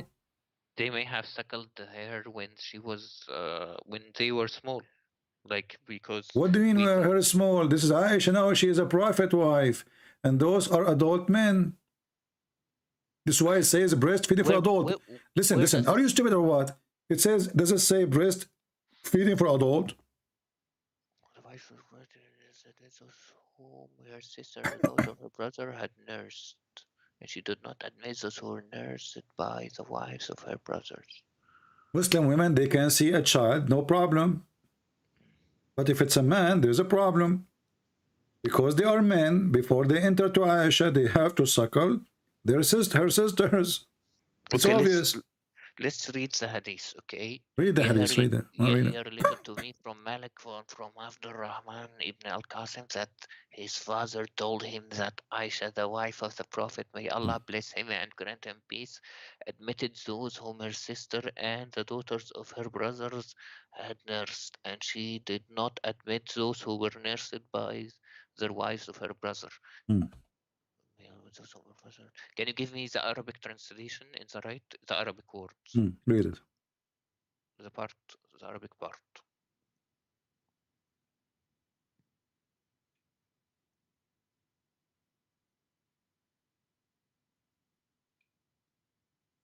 The Arabic. I have it in front of you. It's not showing in the screen yet. Let me see. Okay. You don't see it on the screen.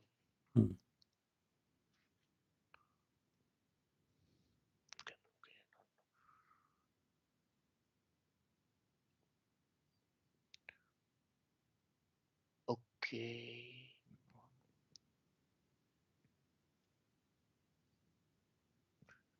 أنه أخبر أن عائشة زوجة النبي كان يدخل عليها من أرضعة إخواتها وبنات أخيها ولا يدخل عليها من أرضعة نساء أخواتها.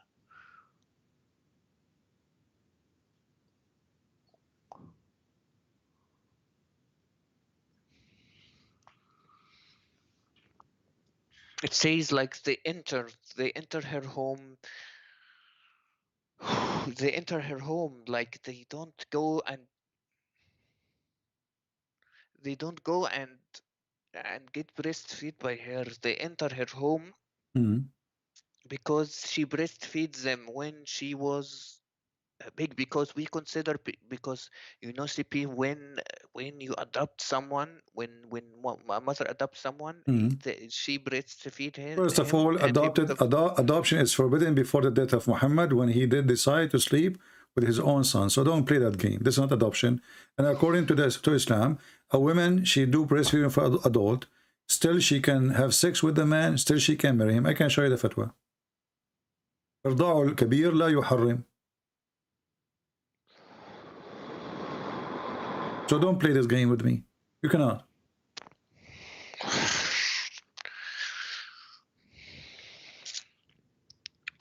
Okay, it's like CP, like does it say that she breastfeeds these guys? No, she ordered her sister, because supposedly she is the big woman. You know, she is the, you know, the leader now. But she ordered her nieces. So now you Muslims, you have a new rule that if a woman, you know, she want to see the neighbor, either she can breastfeed him for herself or she can ask her sister. But what that would do, if the guy still can have sex with her, what the point? And this is another hadith which is sahih. It says it clearly that Aisha, she ordered her sisters and her nieces, you know, to do breastfeeding, and even if it was a child or it was an adult man, doesn't matter.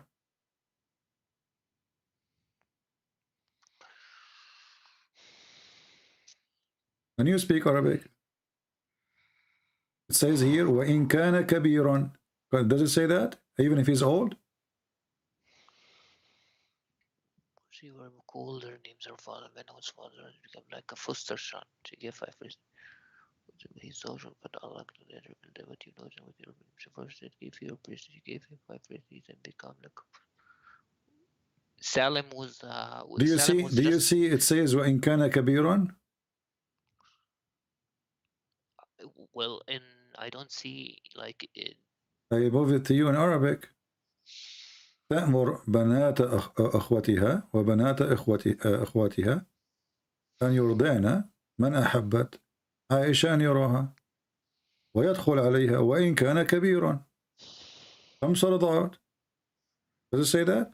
So she ordered her, you said to me where it says adult. So she ordered her sisters, her nieces. Nobody can enter upon her unless they suckle them. Here it says 5 times. Even if he's old, grown man. Correct?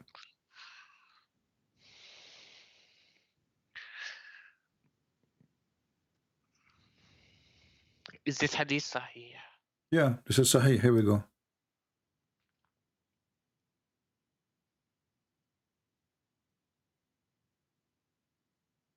Would you prove it? It's in front of you. It says sahih. Okay, I'm checking because you know the screen doesn't come instant. Let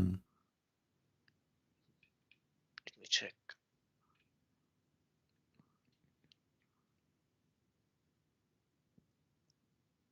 Because I don't see it in the screen. If you okay, okay. Now, what a woman giving her breast to an adult man will do? What is the logic?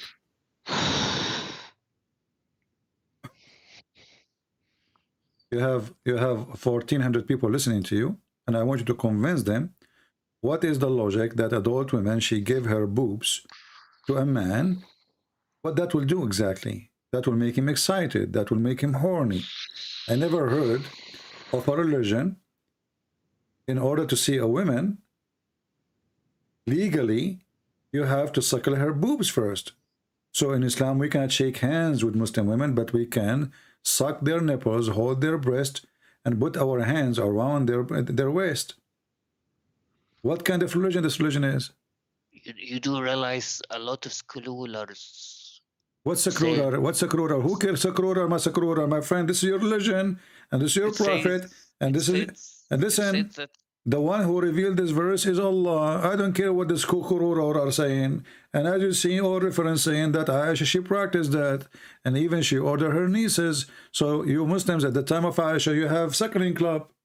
You realize the scholars said that you have suckling club. You have suckling club, and not only, I can show you the scholars right now saying that even if a woman, she go in the train, she have to suckle everybody in order for her to be allowed to be with a strange man. I can show you right now. You claim you speak Arabic. I can show you the video from Egypt. A woman, she is in the TV. She asked the sheikh from Al-Azhar University. She said to him, are you saying that all those men who they are with me in the studio, and the engineer and the decoration and the electrician and the one who work in the sound, the DJ, all of those, I have to suckle them? He said yes. The scholars said that it's not in it was in a cup. It's not on by.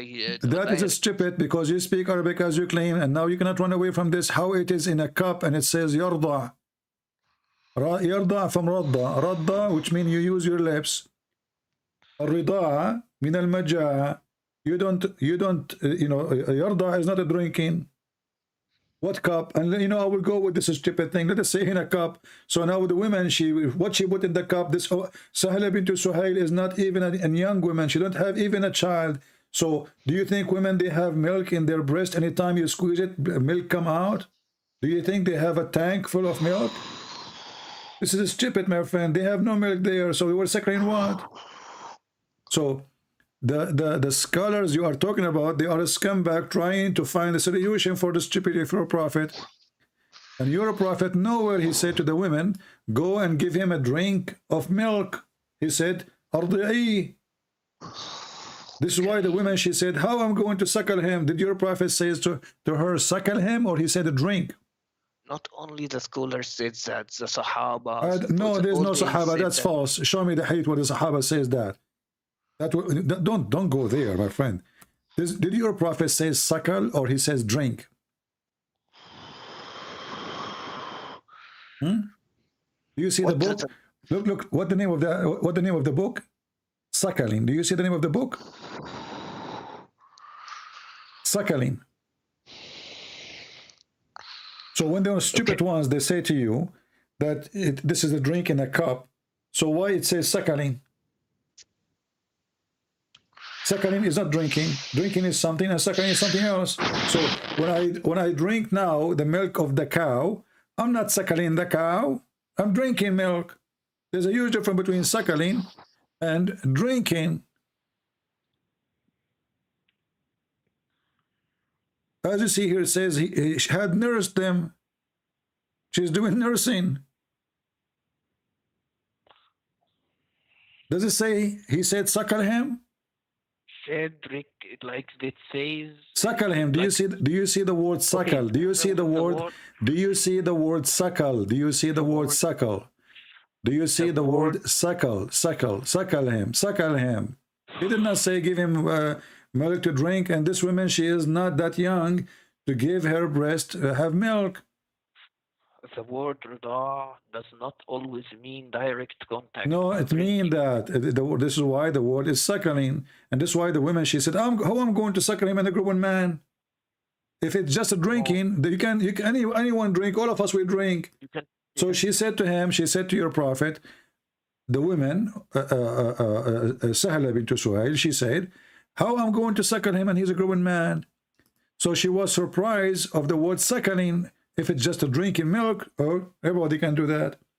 But she was wondering, how can I suckle him as he is a growing up man? Look, Fifi, okay. There are two opinions of this, okay? The scholar said in a cup. I don't care about opinion. The only opinion is in the front of you. It's your prophet. The woman, she did not say I would drink him.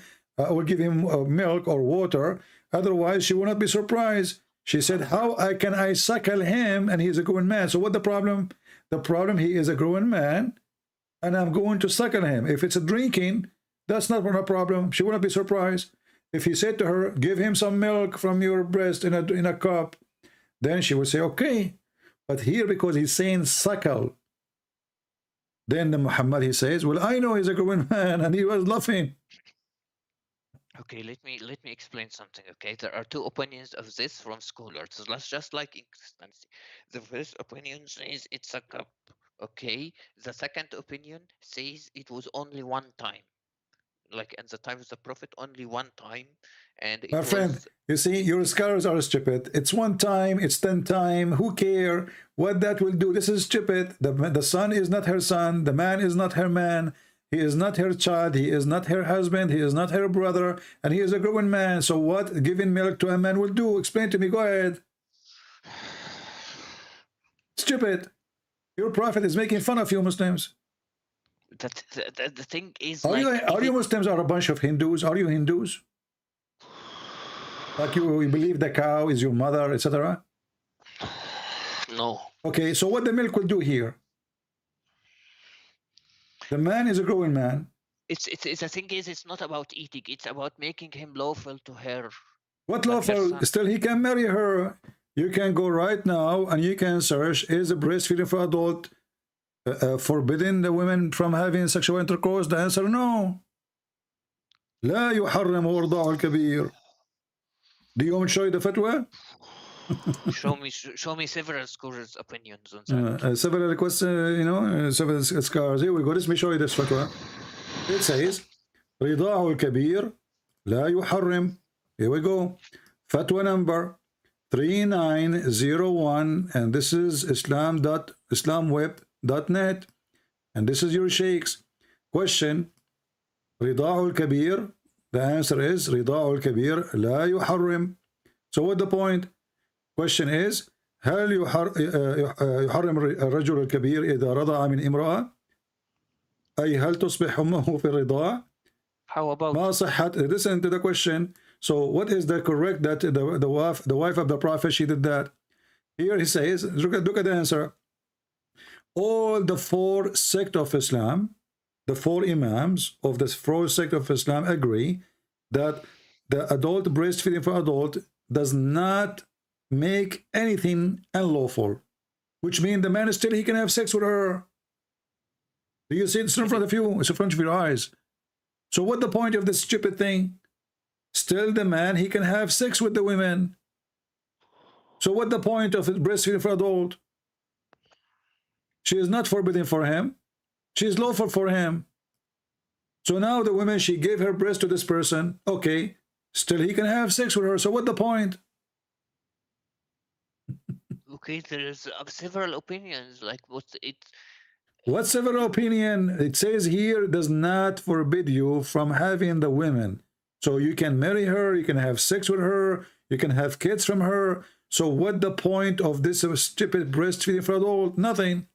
It says here وذهبت عائشة وابن حزم إلى أن الرضاع يحرم مستدلة بأن النبي صلى الله عليه وسلم. So Aisha opinion says. Thank you. Are you stupid or what? So Aisha, she said that this is what the Prophet he did, and she insists. She's against anyone who says like you. She said that this is the right thing. The Prophet, he ordered it. And you are avoiding one question I'm asking. What a woman giving her breast to an adult will do? Making her lawful to her. I just showed you the fatwa. I just showed you the fatwa. He can have sex with her. All the four scholars of Islam agree that this kind of a breastfeeding for adult does not make the person unlawful for her to have sex with her. I put the fatwa in front of you, in front of your eyes in Arabic. فمذهب الجمهور والأئمة الأربعة وغيرهم أن إرضاع الكبير لا يحرم. Do you see it? So what the point? Still you can have sex with the women. Why your prophet saying such a thing? Stupid. He's making fun of you Muslims. He's Satan.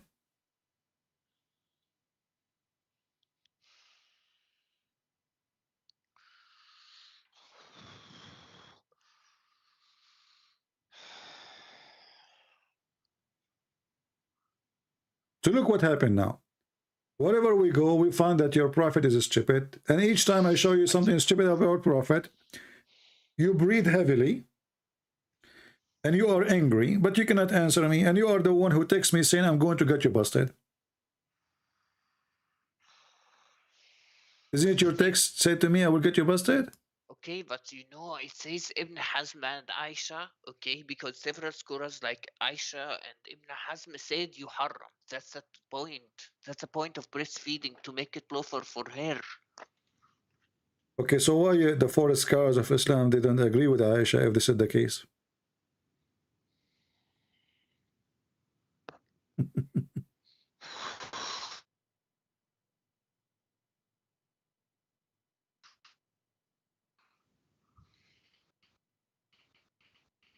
Hmm?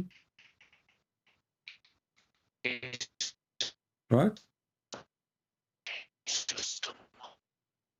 What? Are you saying the F word to me now?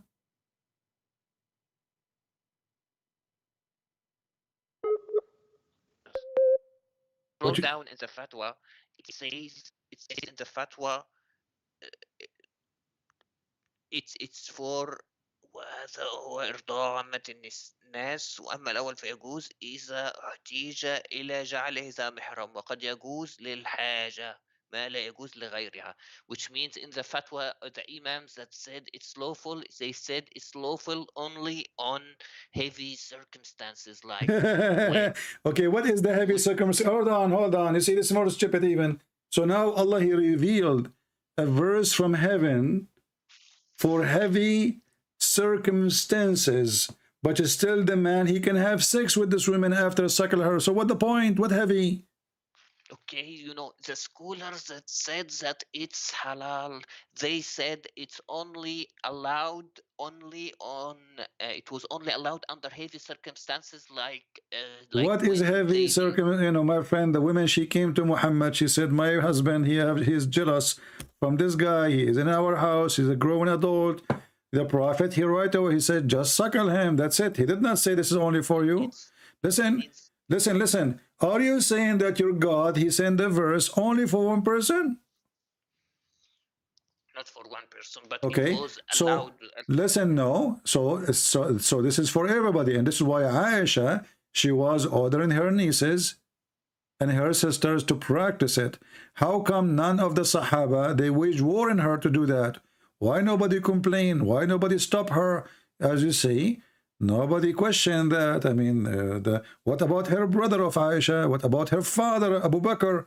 So nobody is saying to her, stop, don't do that. She is ordering his daughters.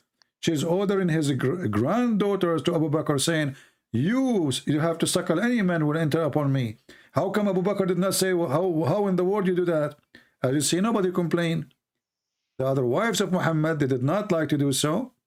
But Aisha, she was doing so. And all of us, we knew that your prophet, he says, take your religion from this blondie. Did he say that? CP, if adult breastfeeding was halal, why aren't we doing it today? Why aren't we Muslim doing it today? Who said they are not doing it? Isn't it the Sheikh of Al-Azhar? He says he is the one who come with the fatwa of breastfeeding for adult just a few weeks ago, and there's a few months ago, and there's another one a few years ago. I don't think he said that, but I don't think we do it. We don't do it. We don't. Because you are ashamed of it. Because you're ashamed of it. Because there's nobody want to do it. Not because it's not there, you know. And this is why when he said that, people in Egypt, they went so crazy. Because simply they are ignorant. He said, well, this is what the prophet said. It's not me.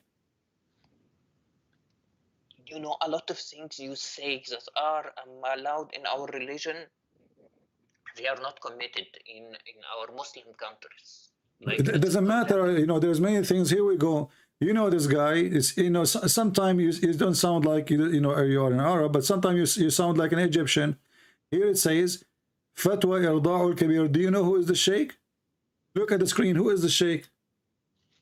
Is that the Sheikh of Al-Azhar? The previous one? Ali Jum'ah?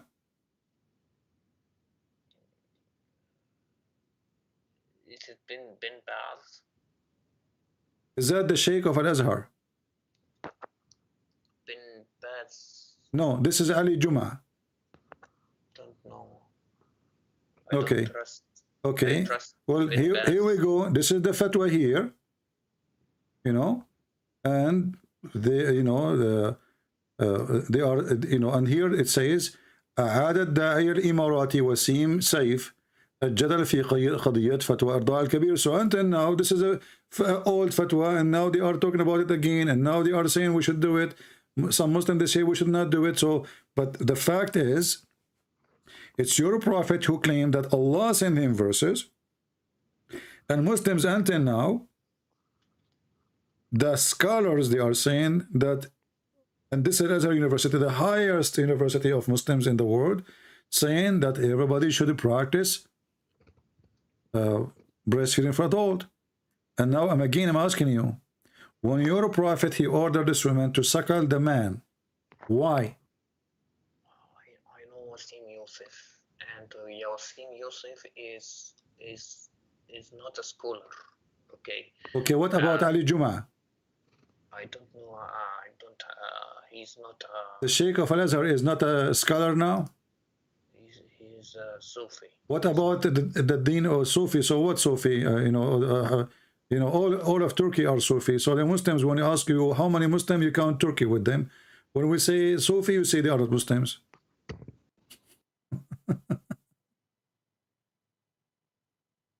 So listen carefully. Did you find where the sun set finally or not?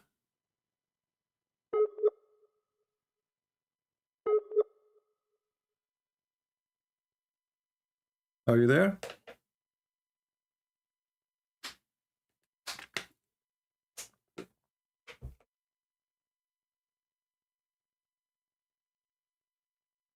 Hello? Guys, should we hit in the head and finish it, or play more? Are you bored? You cannot hear me now. You have lost connection.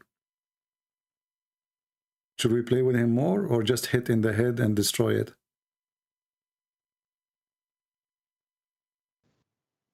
Are you back? I hear something now. I'm back. Do you Okay. hear me? No, I did not hear anything because we lost you. So listen. So now, did you find where the sun set, or not yet? Did you find where Gog and Magog, or not yet? I'm gonna go. Did you find that your God, he destined for you to commit adultery, or not yet? Did you find that Adam did not commit sin, or not yet? Is it true that Adam did not commit sin? Hello? Allah to commit sins. Did Adam commit sin or not? Allah didn't tell us to commit sins. What? Allah did not tell us. I told you 1,000 times, don't use the internet of the neighbors. Okay, listen, I don't hear you. I'm asking about Adam. When Adam commits sin, according to Islam, did he commit sin, or Allah forced him to commit sin?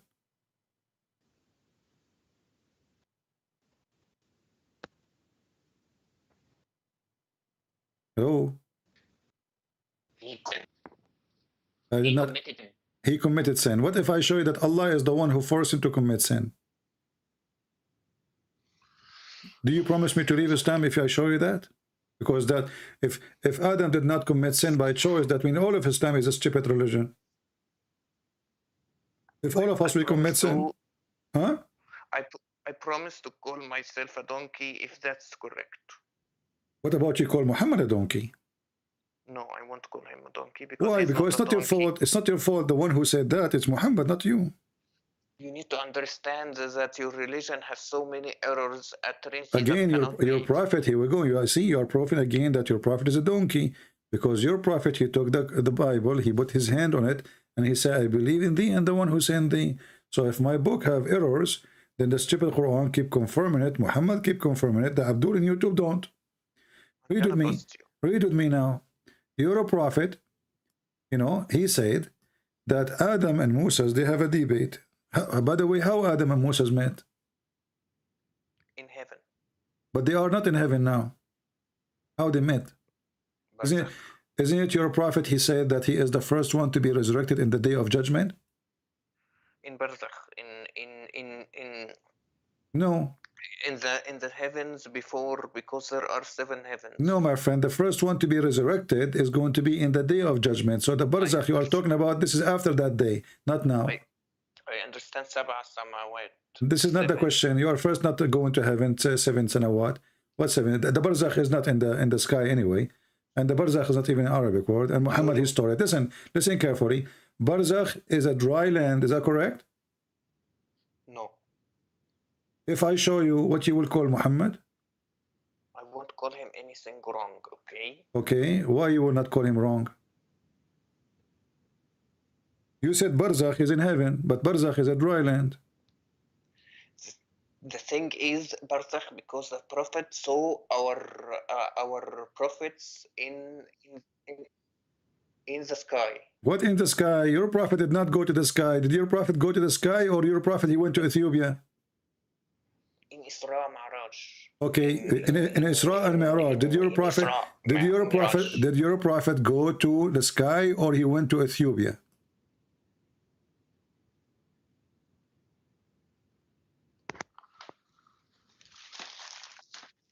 Huh? So Your prophet, he went to the sky, or he went to Ethiopia? He didn't went to Ethiopia. He went to the sky. So how he went to the sky and he found the river of Euphrates and the river of Nile under the tree of Allah?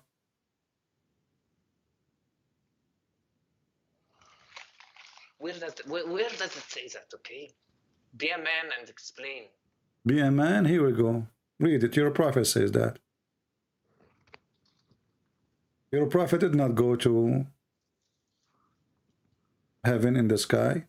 The Christian, the Jews, they believe that Adam and Eve, they were in garden on earth, and there's rivers belong to this garden, this heaven. Okay, that makes sense. This is earth. But your God, Muhammad, he claimed that he went to see his prophet Allah in the heaven under the tree of lotus tree, and then under the tree he found the 4 rivers. One is Sihan, the other one is Jihan, which is in north of Syria, and Euphrates in north of Syria too. And he found the Nile River coming from there. So your prophet did not go to the sky. He went to Turkey and he went to Ethiopia. Where does it say? I don't see any rivers. It's in front of you. It says Abu Hurairah, the father of the cats, he said, Allah Messenger saying, Sihan wa Jihana and the Al-Furat, Euphrates, and the Nile are all among the rivers of paradise. Where they are coming from? They are coming from under the tree of Allah. There's 2. Huh? Because they will be part of paradise. They will be resurrected. What will be part? This is when he went there. What will be part? Resurrected? The river will be resurrected too. The river is dead. What's wrong with you? Focus with me, Abdul. He went up to the heaven, and he found, my friend, and he found the Euphrates, Sihan, Jihan. They are coming from under the tree of Allah. The tree of Allah is in the 7th heaven. It says here that the prophet generally said that. He didn't say he saw them up there. Okay, what if I show you then he saw them up there? What you would do? You would call yourself a donkey? Go ahead. Call yourself a donkey. Read it.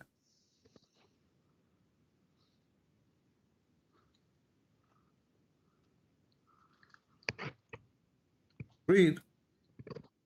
I'm reading. It still didn't refresh. Say Allahu Akbar will refresh fast, you know. Read it now.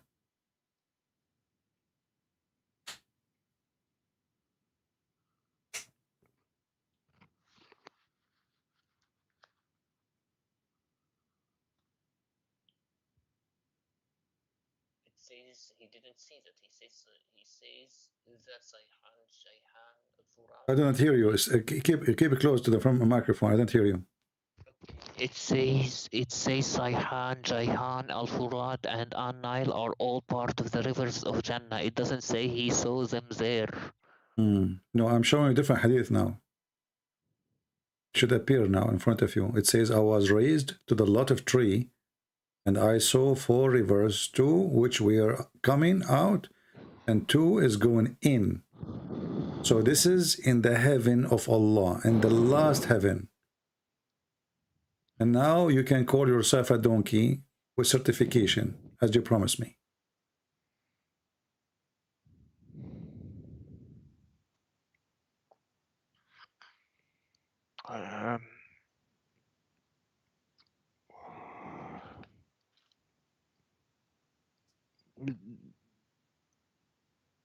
What? Come on. Does it say I was raised to the lotus tree? Where's the lotus tree? In the seventh heaven, right?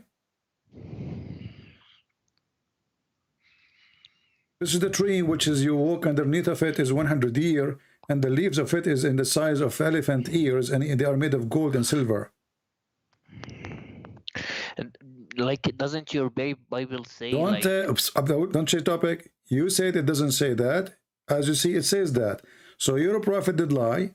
He claimed that he went to heaven. He claimed that he have knowledge, and now we find that where he claimed to go, it was the Nile River, which is in Ethiopia, Euphrates River, which is in the north of Syria, south of Turkey. So when I say to you, no, he did not go to heaven, you said, no, he went to heaven. I said, well, he went to he saw the Nile River. He says, where it says that?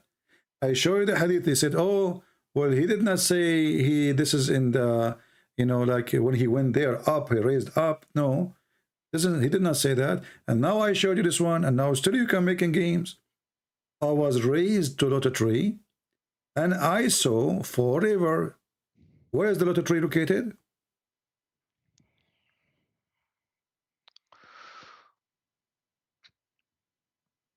Okay, basically, I need you to understand. And understand where is lotus tree exist, where we can find this tree. Everywhere in the world.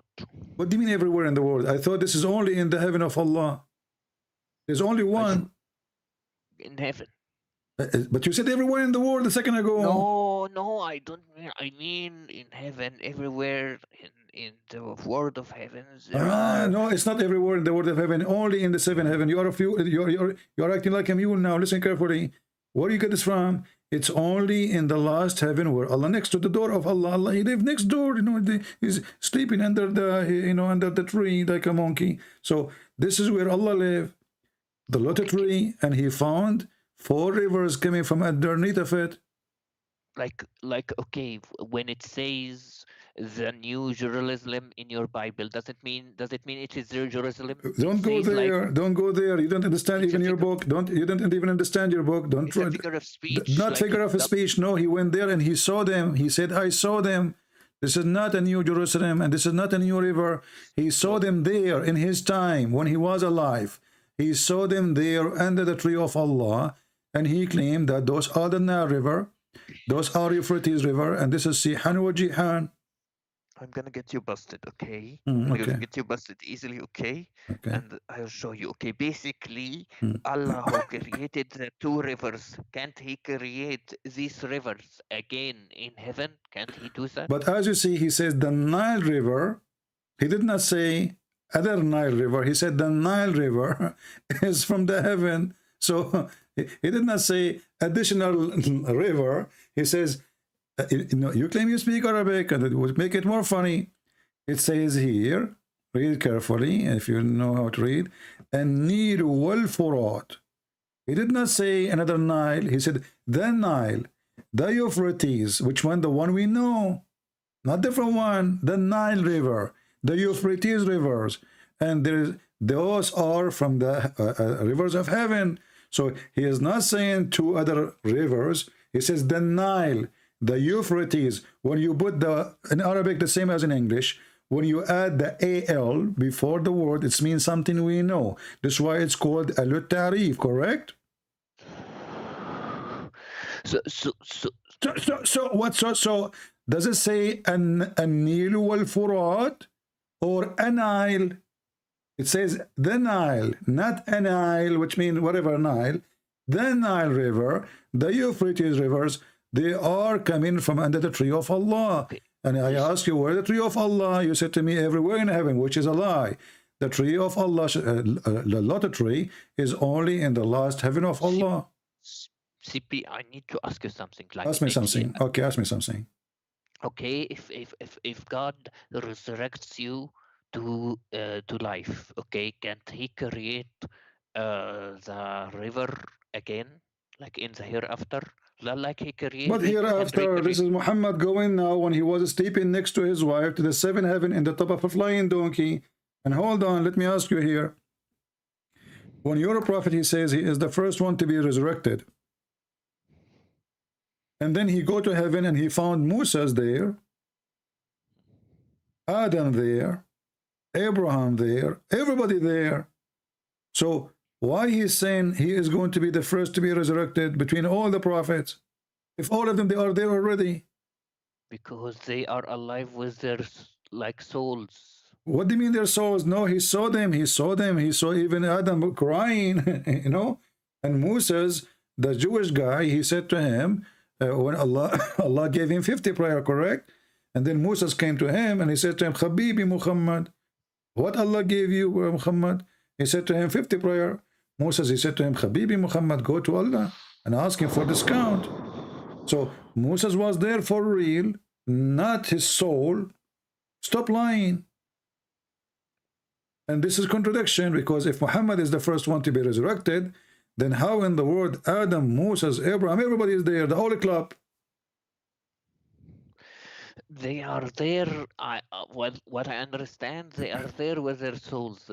They saw them in their souls. Well, that's mean there is no need for resurrection, because simply already they are in heaven. Already, no, if you enter heaven, my friend, if you enter heaven, that's mean you are in heaven. You do not need to be kicked out again. So are you saying to me that Allah, he took Adam and Abraham and etc., and then when the judgment day, he will kick them out again?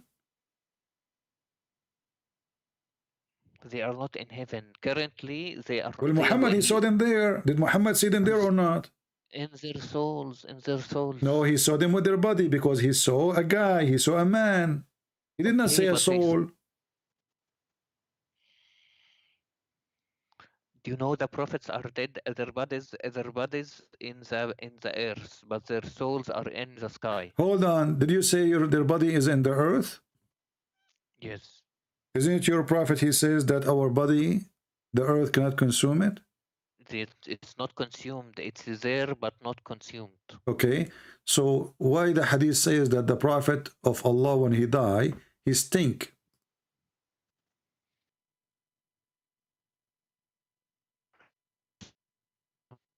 Not a sahih. Not a sahih. How you know? How you know?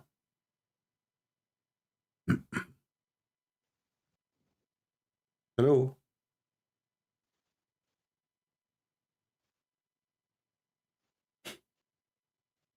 Not a sahih. Is it true that Al-Abbas, he said, bury your friend? He's losing connection. Not hear me? Yeah, I hear you now. Now I hear you. Go ahead. Hello? Hello?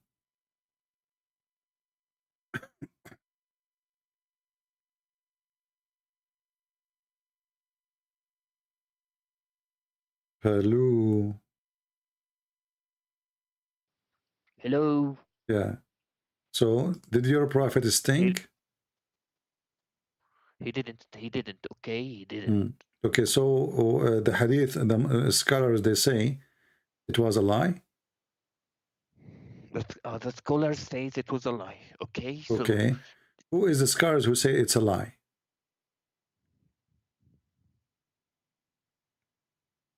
A lot of scholars. Okay, let me get you busted. Here we go. You see, we are showing the screen Sunan al-Durami. Durami, you know the Durami? Okay. So here it says in hadith number 83 that the prophet, he died in the day of Monday, and he was buried in Wednesday. And then here you will see Ibn Abbas al-Abbas, he said, إن رسول الله صلى الله عليه وسلم قد مات وإنه لبشر وإنه يأسن كما يأسن البشر أيا قوم فادفنوا صاحبكم فإنه أكرم على الله, etc. Does it say that your prophet, he stink like all human, they stink and he's dead? Okay, but the scholars said this hadith is false. That's false statement, my friend. Okay, if you search, you can Is find it. Is Sunan al-Durrami is a false book? No, but it's someone who types reports. He doesn't say it's correct, because a lot of scholars says it's false. Okay. So why you buried him? If he is not going, if he doesn't stink, why you bury him? Because kuffars might try to destroy his body. Okay. What destroy your body? Your prophet, the Muslims at that time, they are flourishing everywhere. They are taken all the way to Damascus, all the way to Egypt. The guy now is dead. What will happen to him? Because someone of the Islam haters might try to burn. So what the difference is going to be if you put him under a few feet, or you put him on the top of a few feet? He can dig and take him out from the grave. What difference is going to make? Listen, Abdul. Listen, Abdul. Is it true that the hadith says too that his belly became full of fart and he was farting? Hadith, okay, if you just like anyone can do a Google search and will find this hadith is not correct. Okay. Who is the one who says it's not correct?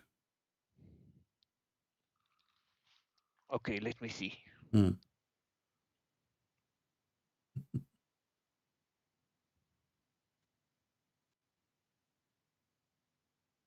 Okrama, you're saying someone called Okrama, right? Okrama, there's no Ikrama, you mean? It says. This is Imam Murrah. It's not munqata. It's not munqata.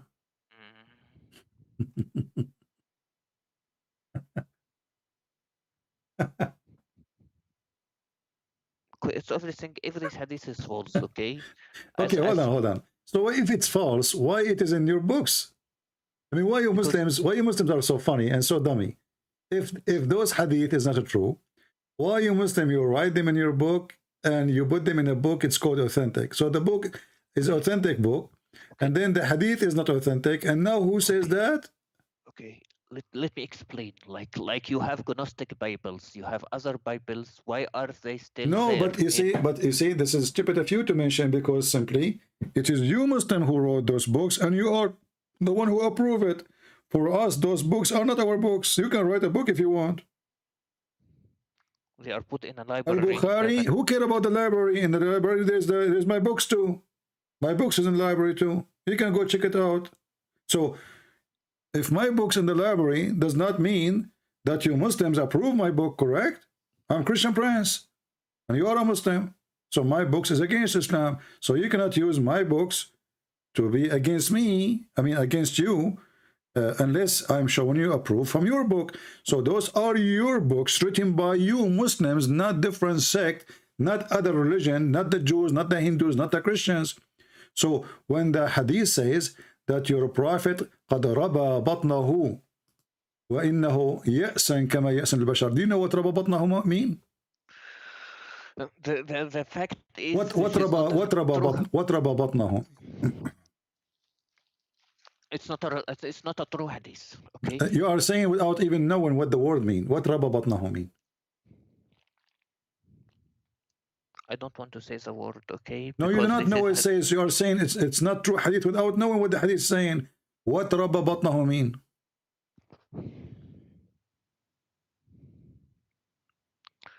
Okay, CB, I just need to explain to you that what رَبَى بَطْنَهُ? How you know the hadith is not correct if you do not even know what I'm saying? What رَبَى? What? No, because obviously you do not know what it's mean, and you are saying it's not true. So how you say it's not true if you do not know what I'm saying?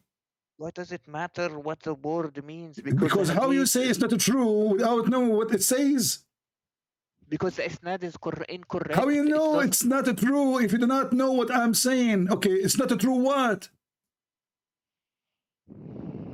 إسناد منقطع. You are saying it's not true. I said to you, قد ربى بطنه. You are saying to me this hadith is wrong or weak or whatever.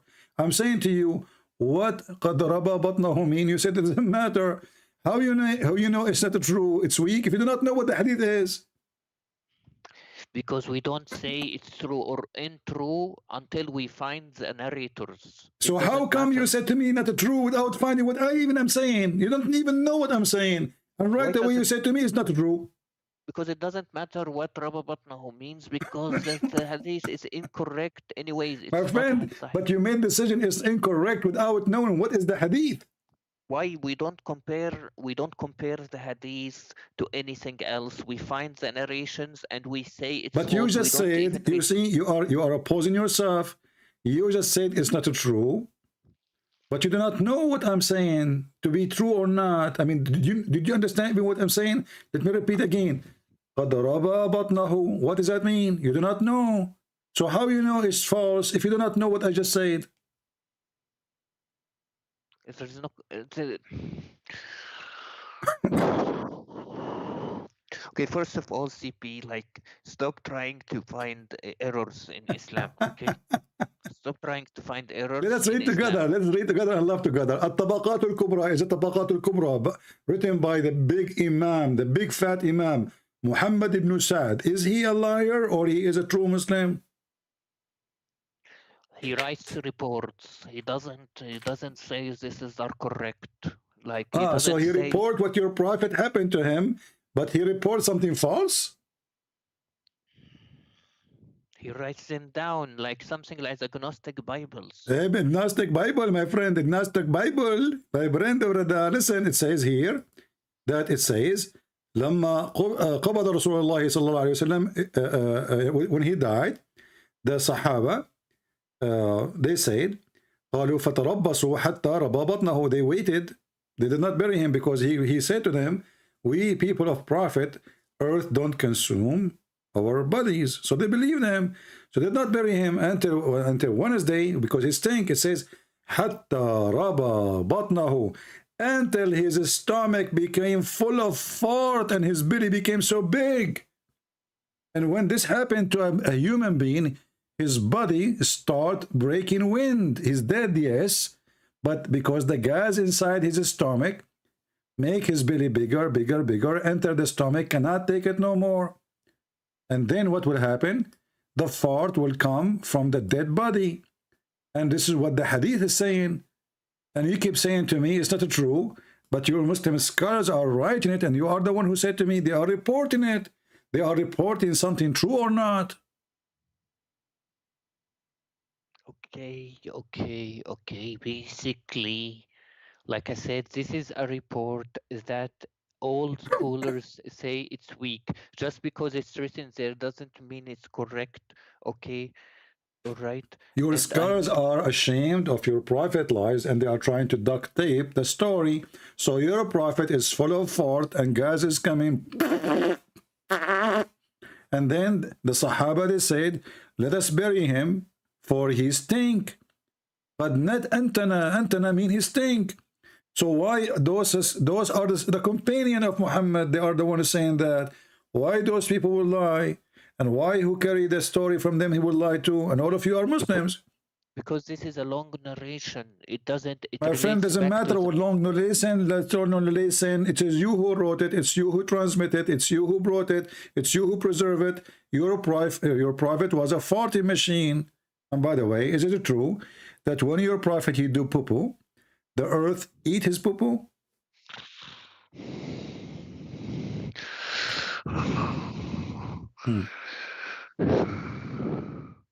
I need you to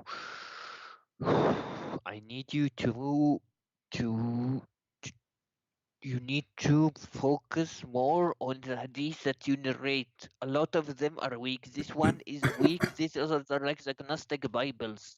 Okay. What agnostic Bible? We don't have something, we don't have such a thing. This is a book anyone can write. We don't have such a thing. Okay. My friend, hold on. You're just being stupid now.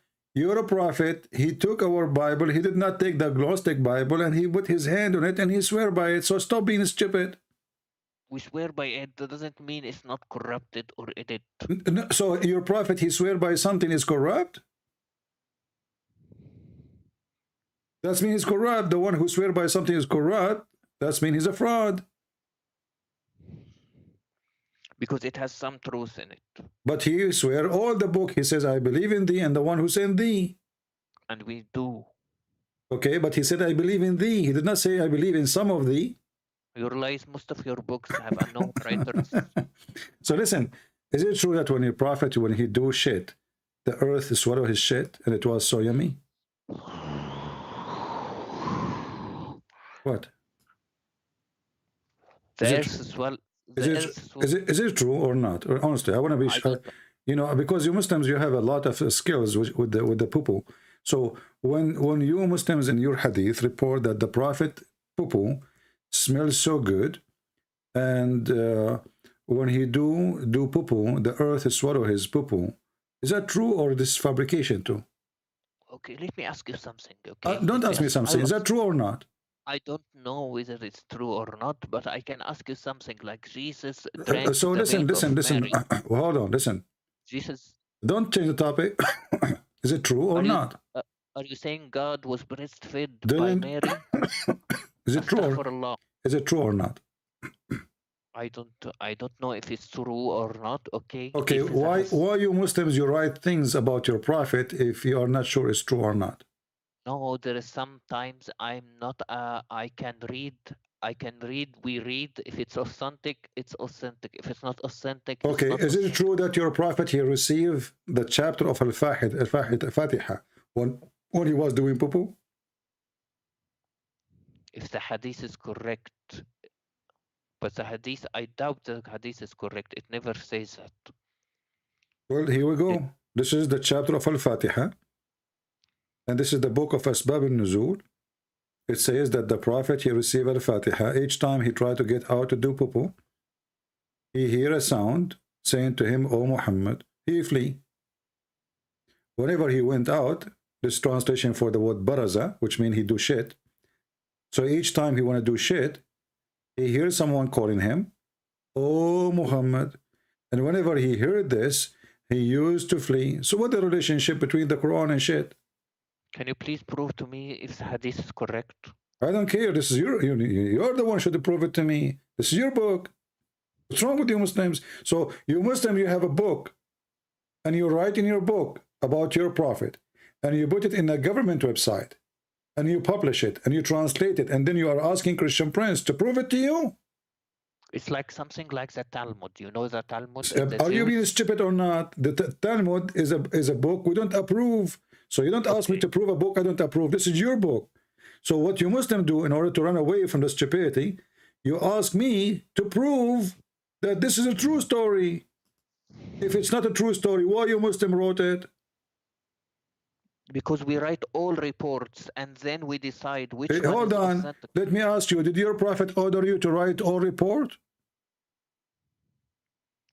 He told us not to write anything until the Quran. So look how stupid you are. You are saying to me the prophet, he ordered you not to write anything, and you just said, because you Muslim will write everything. So why you write everything if the prophet says don't write everything?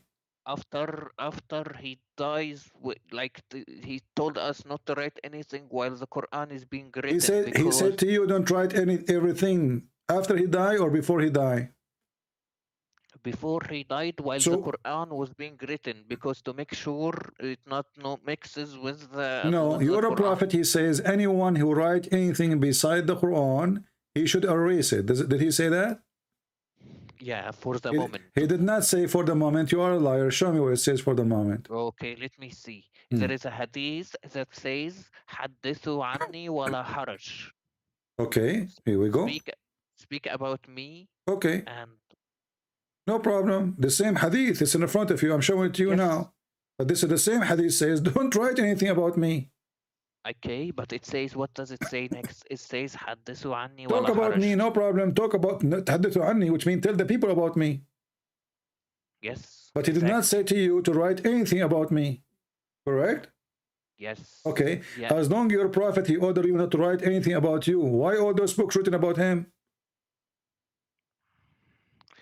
I don't remember. There is another hadith that says that it's okay to write down. But anyways, he said that So you because the are saying to Quran. me now, your prophet was stupid. In different place, he said it's okay to write down about me. In different place, he said don't. It's not okay to write about me. So your No, prophet is a mentally ill. Once he say, no. okay, listen. Is it true that your prophet he bring verse from Allah in the morning, bring in command, and second day he changed his mind? Is it true? He permitted it later because you know there is. Listen to the question carefully. He says something in the morning today or afternoon. Second day in the morning, he said the opposite. Is that true or I'm making things up? Okay, because there's something called abrogation. Okay, so you are saying to me that you have a prophet, he have a God, he gave him command at 12 o'clock, he gave him the opposite command at 6 o'clock, after 6 hours. How about you understand something, okay? This is normal. This is normal. Why? Because how it's normal? If Allah, he said, as an example, in the case of murder, does the murder change? Murder is a murder. He said, the free for the free, slave for the slave, women for the women. What that? Why I need to change it second day? When Jesus said in the Bible, like it's been told, like an eye for eye. But Jesus, first of all, Jesus, he is speaking about law is exist, 1,000 years ago. And this is not second day, this is not 6 hours after. And Jesus, he did not say, I came to destroy. He said, I came to complete. So what it was fit for a time, it doesn't fit for the other time. And what was fit in the time of Moses is still fit in the time of Jesus. What Jesus said, I did not come to destroy. He did not delete any law. He did not say this is forbidden. Listen, don't make things, don't make, Jesus, he complete. As an example, he says that, it's been said to you, but I say, which means I complete it. I did not delete it. He did not delete it. He did not abrogate it. But here we have, listen carefully, here we have a murder. Free for free. Slave for a slave. Is that justice? Woman for a woman. I don't change the topic, okay? No, I'm asking you, how in the world your God, he makes such a stupid mistake? So you're a prophet, false prophet, he make an order in the case of murder. And murder is a murder. Murder in the time of Moses is the same in the murder in the time of Muhammad, the same in the time of Jesus, the same in our time. So if Allah is just, he will not change this law forever. Doesn't matter what year, 10,000 years from now. This is not about drinking alcohol today, tomorrow is not allowed. This is about a murder. Murder is a murder. So when you're a prophet, he says, free for free, women for women, slave for a slave. Is that a just from God? That if I kill your slave, you kill my slave? It was abrogated. It was abrogated. It's abrogated. It was abrogated second day, correct? And don't say about this because you'd have abrogation. Listen, no, we don't. No, we don't. That's stupid of you to say. This is the same prophet. This is the same prophet. He come with the law. He publish it. Few hours after, he delete it because people listen. Because people they are start laughing at such a justice. So the whole law. Is this written in the book of Allah or written in the book of Muhammad? This verse. Okay. Jesus abrogated the whole law of Moses. Okay. He never abrogated one thing of Moses. Yeah, really. Okay, give me one thing. Give me one thing he abrogated. Go ahead. Okay. Eye for eye, tooth for tooth. Okay. And then he said, "Love your enemy." And if someone slaps you from still, my friend, love your enemy will not change that. The one who committed this, Jesus, he said, the one who lived by the sword shall die. Which means if you kill, you will be killed. What Jesus saying, if somebody hit you in your face, use the Roman law. Don't beat him. Now you have a state, you have a government. They will arrest him. There's a law. If you hit him in the right cheek, you go to jail. So Jesus did not destroy the law of Moses. Still the one who kill will be killed. Still the one who do crime, he will be punished. So you are fabricating stories now. And how your God, he gave an order in the case of murder. He said free for free. Okay. Slave for slave. No problem. And then women for the women. Why Allah abrogated the law few hours after? It was abrogated because this was known as a tribal law, and it was allowed in the start, okay, and then it was abrogated, okay. It's So fine because okay, so Allah, he changed his mind after 6 hours and he found that he should not it's not a, accept, he should not follow the tribe. Are you saying your God, he was taking the law, which is stupid, and then he thought about it. He said to himself, this is dummy. I'm not going to follow such a law. Are you saying that?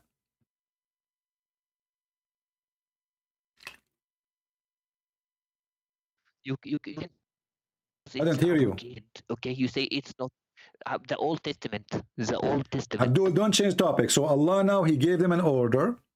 In the case of murder, murder, it's a murder. Where is justice? So are you saying that this law, which Allah, he gave, you said this is a tribal law. So your God, he commits sin and he follows stupid law, which is not his law. Is that the law of Allah or this is the law of the tribes? Allah permits something and then bans it. He has the right to Okay, do that. okay. Why Allah, he permitted if it's wrong? Just like in the Quran, it says that Allah allowed Jews to eat some things and he then banned them from eating some stuff. So it doesn't Abdul, mean this is a that fabrication anyway. First of all, the Quran says Allah did not forbid the Jews from eating anything except what Israel forbid himself from eating. So stop lying. Number two, what does have to do with this? When Allah, he approved this law, was this law wrong or good? Bad or good? you can ask the same thing in your Old Testament. Don't change the when it was topic. No, allowed. I asked the same thing. I did not say anything wrong. It's you who changed it. I didn't change it. And this is the same prophet. And this is a few hours after. So now Allah, he gave a law. And then the people start laughing at Allah. And then Muhammad, he go to bed. And then he wake up in the morning. He says, Allah gave me better law. And by the way, what is the better law? Do you know?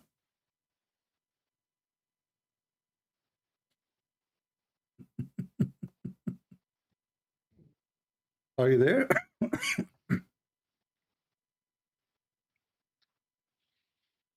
Hello?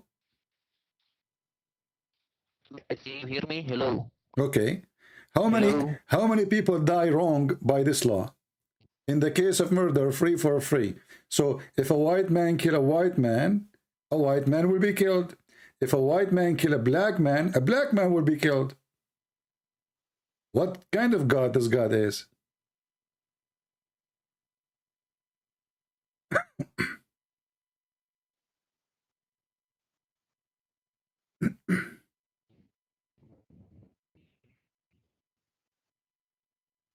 Hello? I'm losing my voice.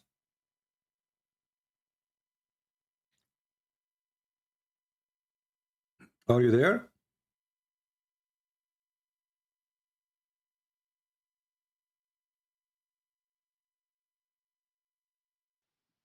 Do you hear me?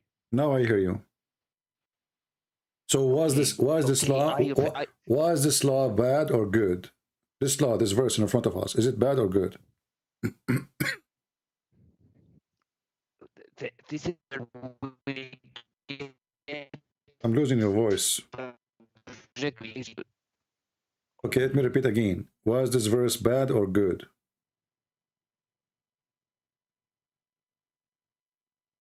This was a good. It was good. It was good. It was allowed. It was good. So is it good that if in case if I kill your wife, you kill my wife? Is that good?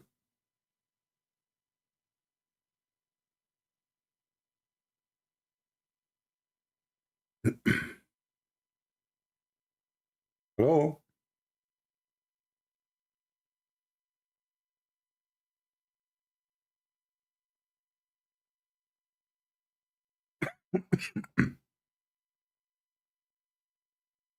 Are you there, Abdul?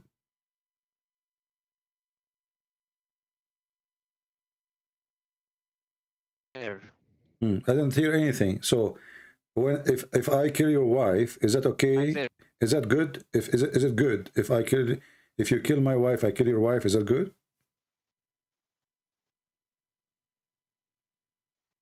He's using the neighbor internet. It's it it's good. If it's good, why It's Allah? good. It was because If it was good, if it's good, why Allah he deleted then? because we don't have subjective morality. Our morality is based on the religion, like But this is the Christianity. morality of Allah. Is the morality of Allah? If I kill a woman, you kill my woman. Is that right? Is that fair? What about you kill the killer? Why in your Torah it says kill? It says a Abdul, lot of this is murder. not about just killing. If I kill, you kill me. You don't kill my wife. If I kill your wife, I should be killed, not my wife. You're a stupid God saying in the case of murder, free man for free man. So your God, he divide between free and slave. So in the case of a free man will be killed for killing a free man. If he kill a slave man, he will not be killed. And then he says, female for the female, slave for the slave. So if I kill your slave, you don't kill me, you kill my slave. So now we have two victims.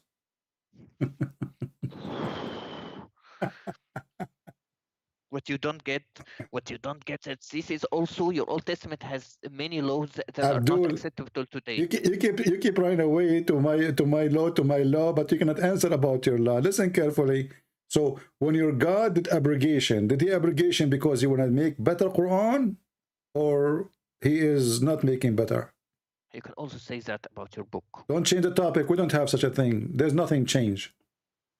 Okay, so you apply all the Old Testament. Yes, we apply all the Old Testament. There's nothing. But because we don't have a law, we don't have actually a government which is going to practice the Old Testament, to practice it.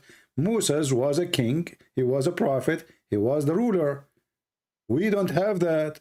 We don't have a government. Go by the Bible. If we do, the Bible will be our law. So stop being stupid now. I'm asking you, when your God, he abrogated this verse, did he make a better verse or not better verse? I cannot answer this, okay? Why you cannot answer this? What's the problem?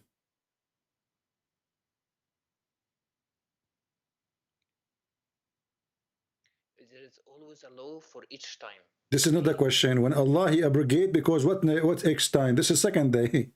What each time? You Muslims are funny. We are talking about the second day. We're not talking about 10,000 years after. Okay, I'm asking you, when Allah he abrogated this law, did he come with better law or worse law?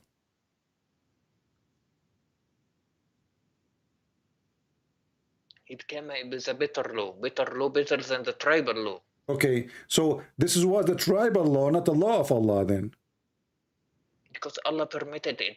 Like Okay, he permitted so listen carefully, guys. Allah, he accept that tribe law to be his law, and then Allah, when he went to his office for a few hours, he said to himself, this is a stupid law, I'm not going to follow the tribe law. That's what you just said. That, like I said, you can also say that about Jesus abrogating. You cannot, no, you cannot. First of all, Jesus came long after Musa. Secondly, he says, I came to complete, not to destroy, so stop lying. And he did not say, I'm going to give you Quran better than the Quran. Here we have, you keep repeating this is a tribal law, which means the Muslim, they lie when they say that the Quran written in the book of Allah in the sky, because you just say this is a tribal law, this is not the law of Allah. So if the Quran written with Allah before he gave it to us, this is what is written there. This is not the tribal law. Was this book exist? This verse was exist before mankind is exist or not? It was in the days where they had to use a specific law, and he had to Abdul, God don't adopt, God he order. God he don't follow pagans. Those are pagans. So if your God is taking wrong decision by following the tribal law, which is racist law, obviously, that only free will be killed for a free and slave for a slave and women for a woman, Allah cannot be God then, because he is following pagan law. Is your God Allah supreme, or he is a follower of the pagan? You can okay, when we speak about the Old Testament, Christian scholar says it is a tribal law. Abdul, I feel sorry for you because you could not answer anything. You keep jumping to Old Testament, and you stupid idiot. The Old Testament in the Quran says, in the case of murder for Moses, he says if someone he killed one innocent person as if he killed all mankind. This is from the Old Testament, and your prophet copying the Old Testament. So stop being stupid. And Jesus forbid us from killing anyone. So here you notice that in the case of murder, your prophet, he is killing the victims, more victims. He's not killing the murderer. So in the case of a free, if I kill a free man will be killed, which means equal to me.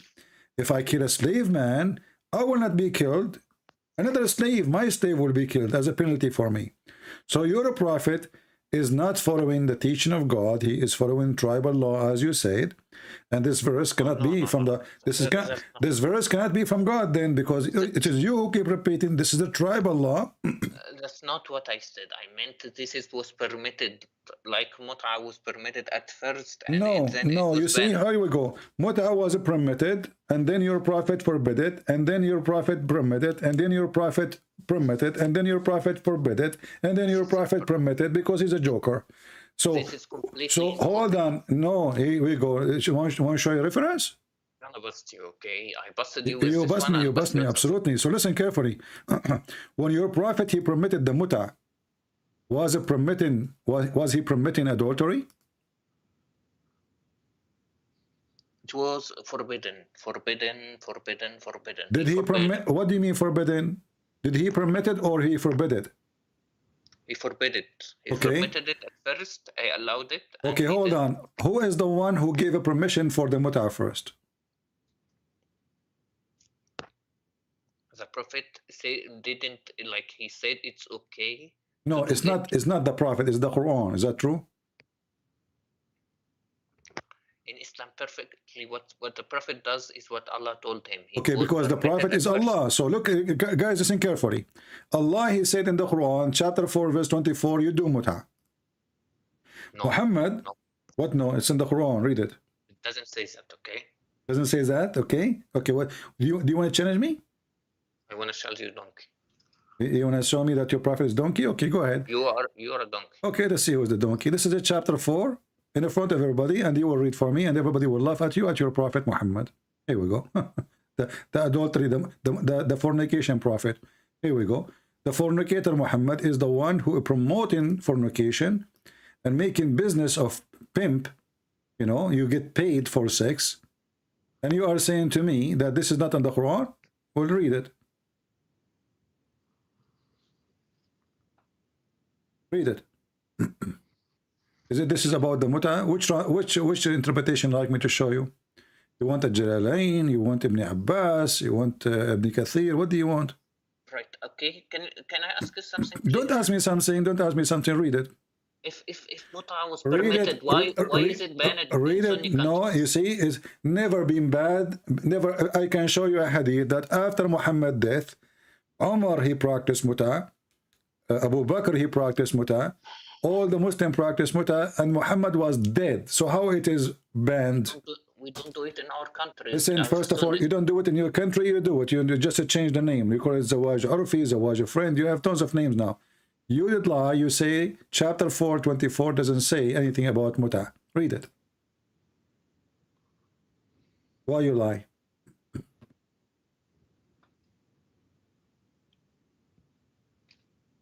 It says this practice was later abrogated. Thank you. So it was in the Quran. You did lie. You said to me it's not in the Quran.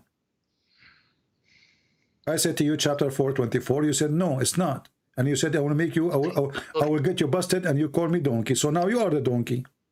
So either you are a donkey or you are a liar. Which one is you?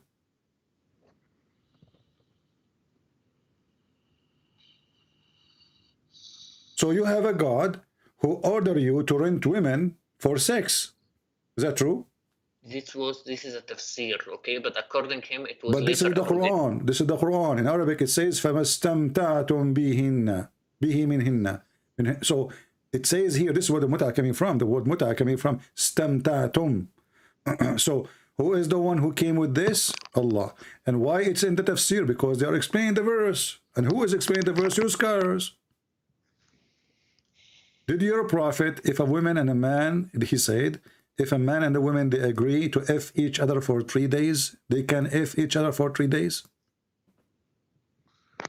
No. Again, you want to be a donkey? Read the hadith. Here we go.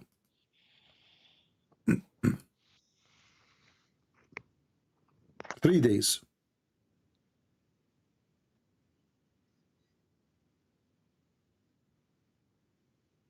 Your prophet was a hippie. Muslims effing each other. Read. It's not showing on the screen yet. Not showing in the screen. Now, does it say on the screen?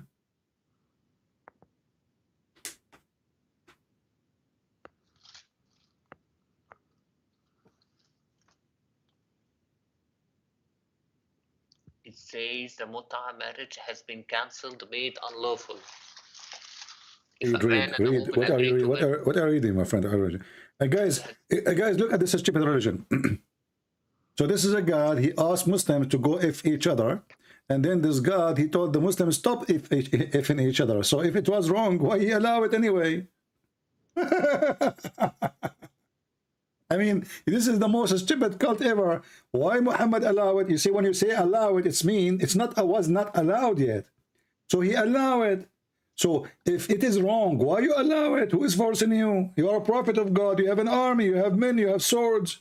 So you are making a law and you are asking the Muslim to F each other. And then you say, don't F each other. Then you make it the opposite. So the hadith says, harrama, he allowed. He forbid, he allow, he forbid, he allow, he forbid. I'm gonna bust you, okay? I'm gonna bust you, all right? Read the hadith, read the hadith. I see, it says... Read the hadith. If a man and a woman marry temporarily, their marriage should last 3 nights, and if they like to continue, they can do so, and if they want to separate, they can do so. I do not know whether there was for other people in general, a limited career that the Prophet said the marriage has been cancelled. Okay, so it's been cancelled. Okay, that's the thing. Like it's something like alcohol. It was permitted at the start, and then it was gradually not allowed. So your prophet, he allowed fornication, and by the way, nowhere here it says marry. Does it say the word marriage? Their marriage should okay, read for me where it says marriage. Here we go, read the Arabic. It says فعشرة أيما رجل وامرأة توافقا فعشرة ما بينهما 3 ليال. عشرة, to F each other. There's no marriage. You Muslim, you lie when you translate.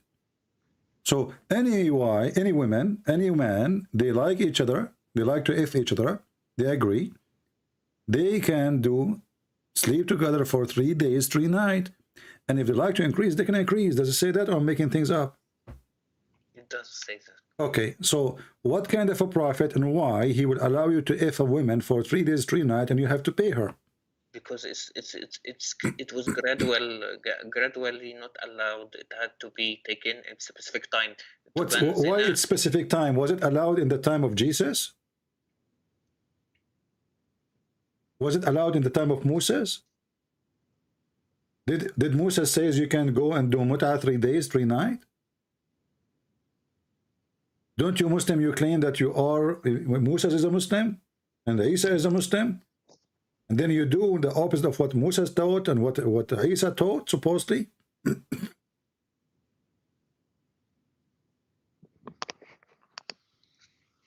It's because Quraysh, because the kuffar around used to make zina. What kuffar? Those are Muslims. It's you are the Muslim who is doing zina now, not the kuffar. The kuffar don't do what you do. They are better than you. This is Muhammad teaching your daughter to go and rent herself. And let me ask you, is it true that you Muslim believe that muta is a kind of rental? If muta was halal, why we don't do it in a lot of our countries? You just said your prophet he allow it. At first, So if you are exist in the time of Muhammad, you will be doing it right now. If Muhammad was here right now, you will be doing it.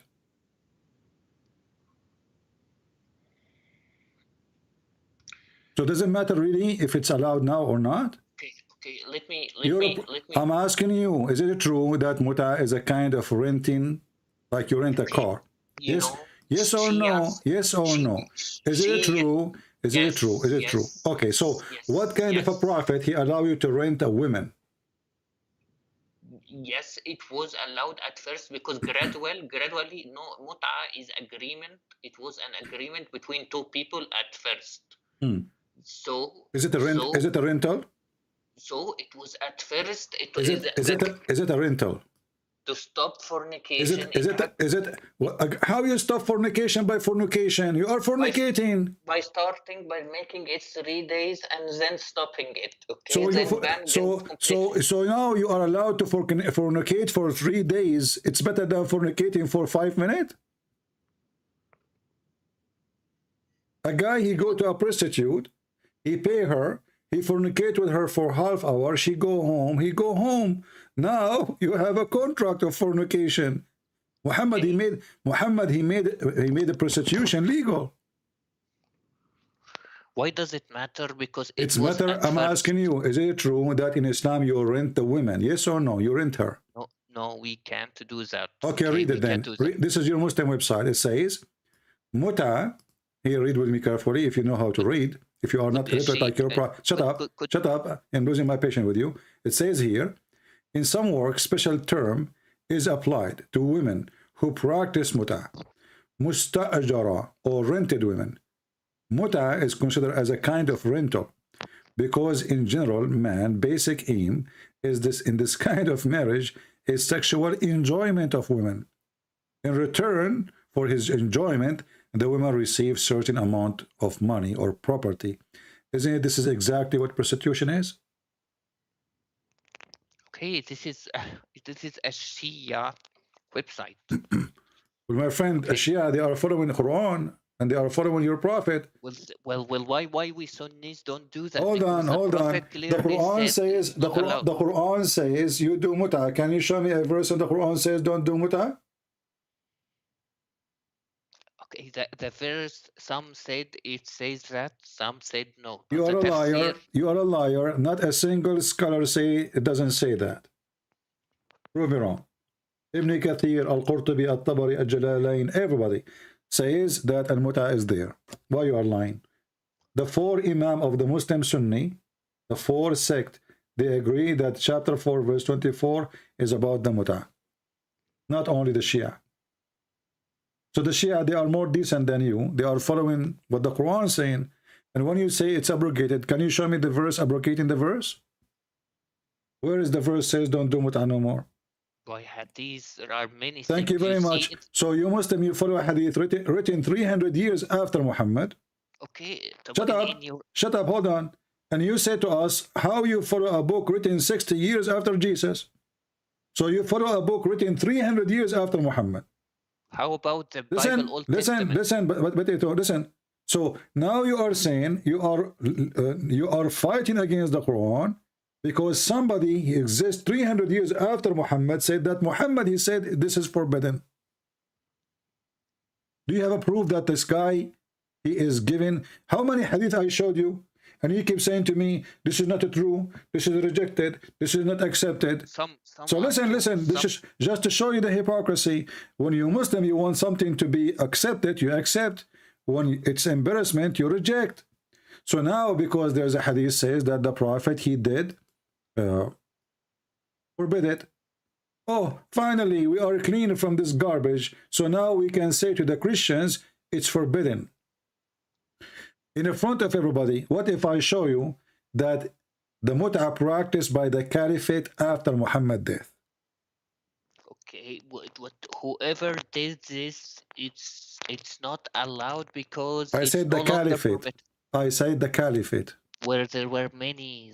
I said the caliphate. I said the caliphate, the Sahaba.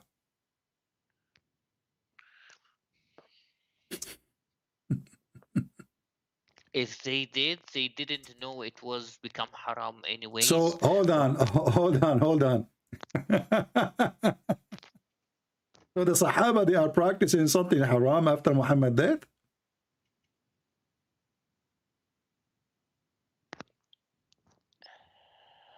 Anyways, CP. Anyway, look at what? the Anyway, hold on. Did the Sahaba, the companion of Muhammad, did the Caliphate, the first companion of Muhammad after Muhammad's death, they still practicing mut'ah, yes or no? even if so, even if the hadith is true, it says, you know, when they say it's false, they say, when the people that says it's true, they say he didn't know. It could be a sahabi that didn't know at first that it's been abrogated, okay? And it's been abrogated, and the evidence that we don't do zina in our countries, we don't commit mut'ah in our countries, only Shias do that. We have a clear ruling by all our shuyukh that it's not permitted for us to commit mut'ah. Okay, none of the people I know commits mut'ah. Okay. So why, So if it was halal, if why Abu Bakr, who is the one who is going to practice forbidding what Muhammad forbid? Isn't it the Caliphate?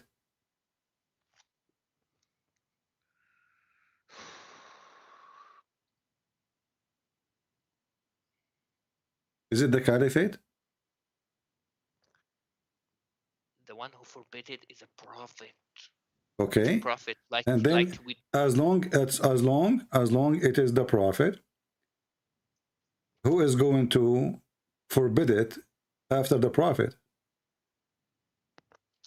no one can forbid it after the prophet forbid it, and no one can say it's halal. That's what I'm saying. Then if the prophet he forbid it, so then the Caliphate after that, they should forbid it too, right?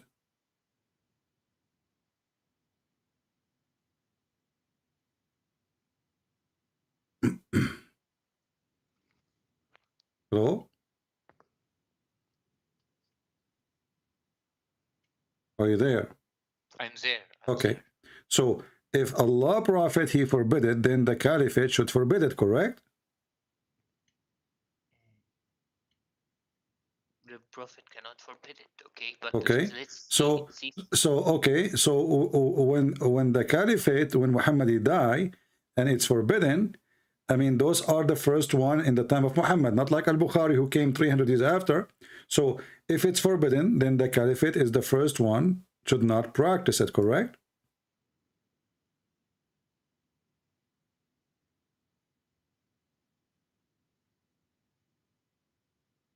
Hello?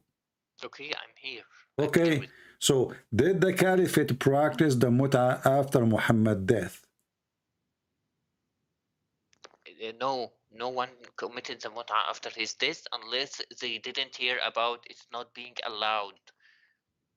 It's like saying like people commit zina, like zina in the West doesn't mean Jesus allowed it. Okay, it's here like we go. Divorce is done in This America. is the hadith. Listen carefully. This is the hadith.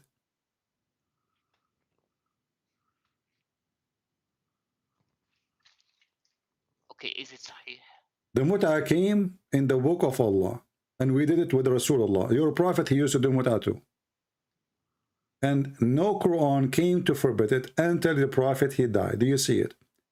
And it says, this is Sahih. Al-Masdar al-Bukhari. Do you see it? Just because it's from Bukhari doesn't mean it's Sahih. Oh, so now Al-Bukhari is a lie too. Whatever we show you, it's a lie. No. Well, it says Sahih in front of your eyes. You claim you speak Arabic. Where does it say Sahih? It's in front of you. It says Sahih. Here we go. Sahih. خلاصة الحكم صحيح.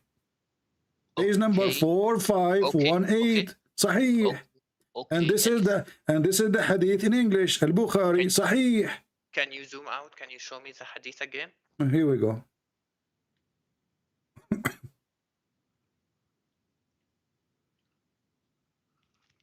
read.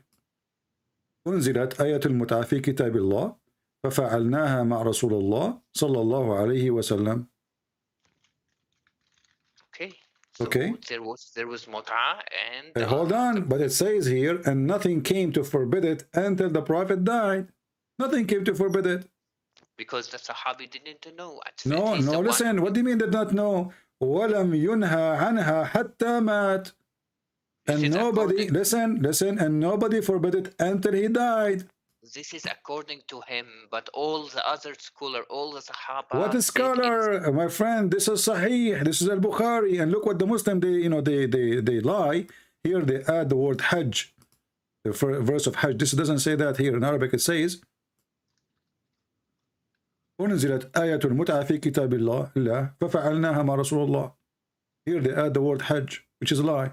And nothing came to forbid it until Muhammad died.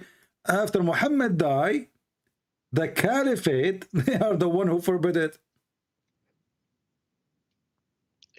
This is his point of view, because it says here, and the first one who first forbid the mut'ah, it was Umar. Read with me. Umar, he is the first one who forbid the mut'ah. So the Muslim, they lie when they say Muhammad is the one who forbid the mut'ah. Which means all the caliphate before Umar, they practice it. Uthman, he practiced it. Whatever flows your boat, okay? Because I think so. My friend, stop being stupid. It's in front of your eyes. You got busted, my friend, and you get served. And أول ما نهى عنها كان عمر. Who is your God? It's not Muhammad who forbid it. This is a lie. The first one who forbid it, it was Umar. Is that a Shia website? No. Is that a Shia book? No. Is that a Shia statement? No. So stop lying. Your prophet never forbid the mut'ah. It was Umar. And as you see, no verse came, nobody forbid it, and Muhammad, he practiced it, and you Muslims, you are following a fornicator. Your God is a fornicator, and your God is a pimp. Can you read فَقَدْ نَهَى عَنْهُ فِي الْحِجِّ? It means in Hajj, in Hajj, in... My friend, is it forbidden now to do mut'ah in Hajj? Is it it's forbidden? What is mut'ah in Hajj? What mut'ah in Hajj mean? No one does it. You Muslims are a bunch of joker. Listen, Abdul. It says here in the front of you, there's no Hajj. This is the Arabic. Read it with me. There's no Hajj. This is in English. They are a liar. Do you see Hajj here? It says for see عن التمتع في الحج. Okay, but this is in translation, not in Arabic. In the top, you see in the top, in the next, okay, next line. Okay, hold on. Okay, so listen. So if this is tamattu bil Hajj, so it says it is came in the book of Allah. Which verse it says you can do mut'ah by Hajj? Which verse? It says the book of Allah, right? Ayatul mut'ah.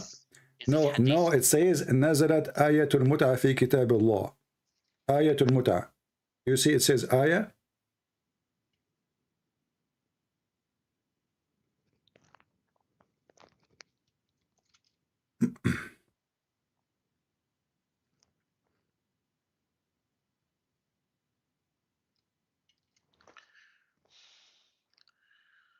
What Muslim they do? What the Muslims do in the Hajj mut'ah? What does that mean?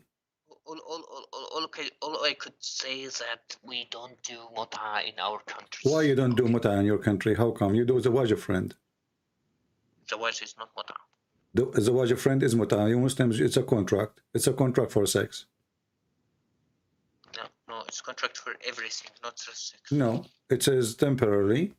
There's no marriage in Islam. In Christianity, why do you do that? In Christianity, even you cannot divorce unless she do or he do, cheat. So that's it. So listen. Because in Christianity there is a real marriage, divorce is extremely hard. In Islam there is no divorce because there is no marriage. And let me ask you, in the case of mut'ah, there is a divorce? Okay, let me ask you: is there any? There is a divorce if you are doing muta. In Islam there is divorce. No, there is no divorce. You are a liar. There is a surah called the talaq. It's a surah called the divorce. Talaq. Okay, but divorce is an end of contract, not an end of marriage. Because nikah does not mean marriage. Surah Talaq, Surah 65. Okay, Surah Al-Talaq. But how you do talaq? You say just one word, correct? And the contract is ended. Okay, that's mean there's no marriage. It's just one word. You see, marriage, hold on, marriage is between two people, correct? With the agreement of the father of the person. No, your prophet, he can if anyone without agreement of father. Is that true? He have a privilege. His penis is special. So listen. So, okay, with the agreement of the father, guys, agreement of the father, that's supposed to make it better. So now you have an agreement with the father. Who is the one who dissolved the agreement? One man.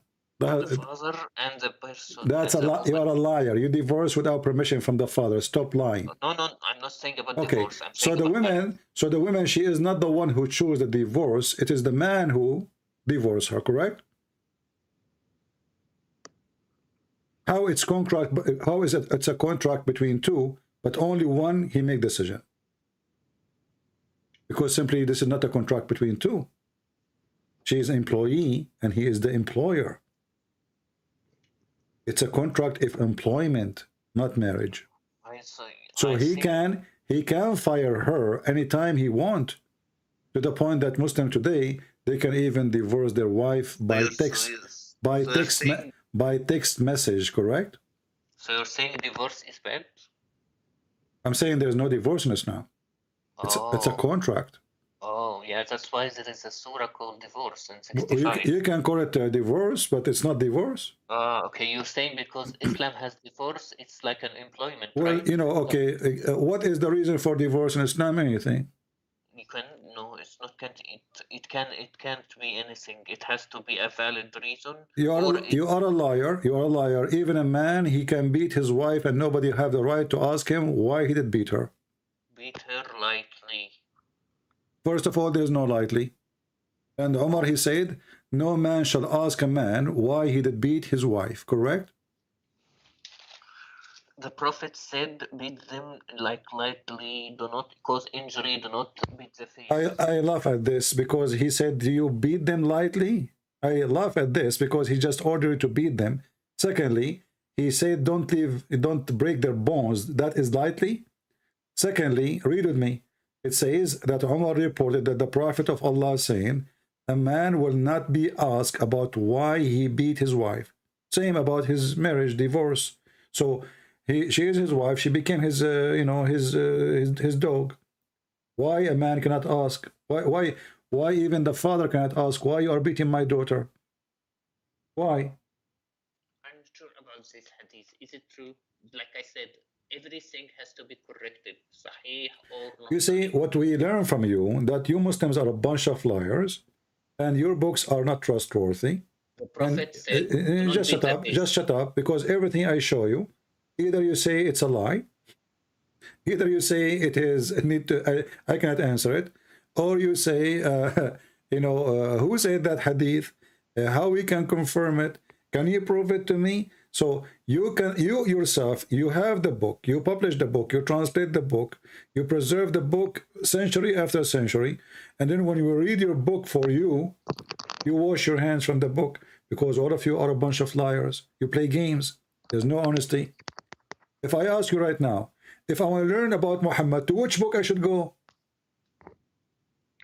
Okay, like these things, like okay, so because it's divorce, it's employment. Abdul, okay, listen to me. Answer the question. If I want to learn about Muhammad, which book I should read? You should read Sahih, any hadith. I just showed you Sahih al-Bukhari, you refuse it. No, I showed you Sahih Muslim, you refuse it. No, I show you all kind of Sahih, you refuse it. Some stuff are Sahih, I admit. Okay, so I'm asking you for the last time, as long the Sahih book, authentic book, is not accepted by you. So which book will teach me about Muhammad? If all your books is a scam. It's about each report is sahih or not sahih, but so you have you are saying to me, you are saying, but what is reported for you, according to you, is not correct. Other scholars agree it's correct. So you Muslim, you play games. So listen carefully. What we learn from you, that in Islam there's nothing correct. All the stories Muslims they have about Muhammad, it might be false.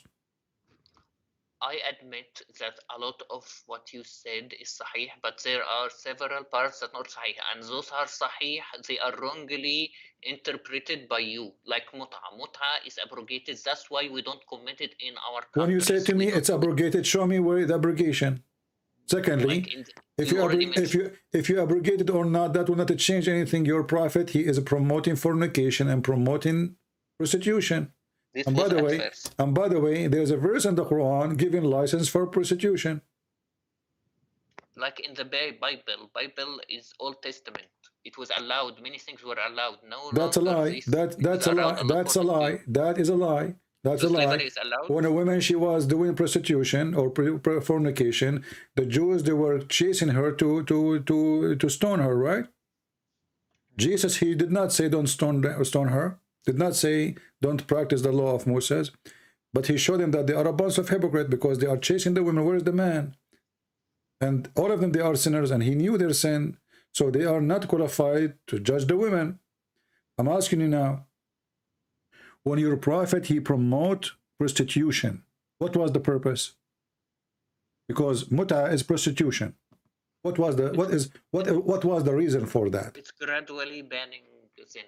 Why gradually? If he allowed it, it was not allowed. He is the one who allowed. Those are Muslims. They were doing it, and he allowed it. No, because if they are doing it, he did not need to allow it anyway. He waited until he forbid it, but he allowed it. He says any man, any woman would like to share the bed together for 3 days. He even tell them how many days. Okay. So why your prophet? He allowed prostitution. He doesn't allow prostitution. That's first. Second of all, Abdul, you are a liar. When your prophet says 3 days, 3 nights, this is prostitution? You pay her money. Do you pay her money or not? We don't do that today. No, so you see how hypocrite you are. You are washing your hand from it, obviously, because it is ugly. We don't do that today, Christian Prince. We don't do that today. Why? Because simply it's evil. So now you claim that you are a good person. We don't do that today. But your prophet, he did it. The companion, they did it. All his followers, they did it. And now you don't want to do it. So you are saying to me you are cleaner than Muhammad. Muhammad was filthy. Abu Bakr was filthy. Umar was filthy. Today we are not filthy like them. This is what you are saying. Thank you very much.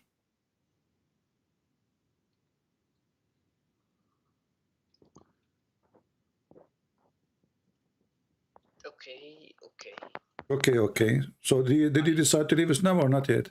No, I'm not leaving Islam because like... Okay, I will ask you one last question just for fun, so we can finish this because I have to go. It's getting so late for me. Your prophet, he kissed the black stone. And you Muslim, you claim that you are not pagan. Why he kissed it? So you're saying kissing the black stone means we worship the black stone, right? Why you are saying to me, you mean, you don't mean? Did I mean anything? I just ask you a question. You start making a guessing story. He kissed it because you are like Joe Biden who forgot his name. I'm asking you, why your prophet kissed the black stone? As simple as that. I did not say I mean. I did not say what they mean. I'm asking you why he did that. Why your prophet kissed the black stone? Okay. So he kissed it because it's important because because Abraham used this stone to stone the shaitan. So it's a memorial. So this big stone, he stoned the shaitan with it? Yes. But this is mean the shaitan was touched by the stone. So you are Muslim kissing the stone which touched the shaitan?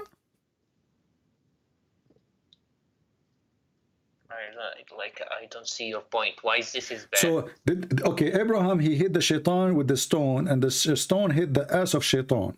And now you Muslim, you kiss the stone because the stone kiss the ass of the shaitan. Is that what you are saying to me? No, we are kissing because the Abraham touched these kind of stones. No, you said, everybody heard you. You said Abraham, he hit the shaitan with it. Did you say that or me? I said that. You said that, right? Okay. Yes. So now that's mean the shaitan, he touched the stone. The stone touched the shaitan. Okay. And by the way, did he kill the shaitan or not? When he hit him with the stone? He didn't kill him. Man, that's bad. I wish he killed him. But did you notice that the stone is so big? So Abraham, he saw the shaitan. Where do you get this story from? This basically means that it's a memorial of what happened. He rejected the shaitan. He threw the rock. Well, my friend, can you show me the reference of what you are saying? What I know, that your prophet said that the black stone is going to have hands.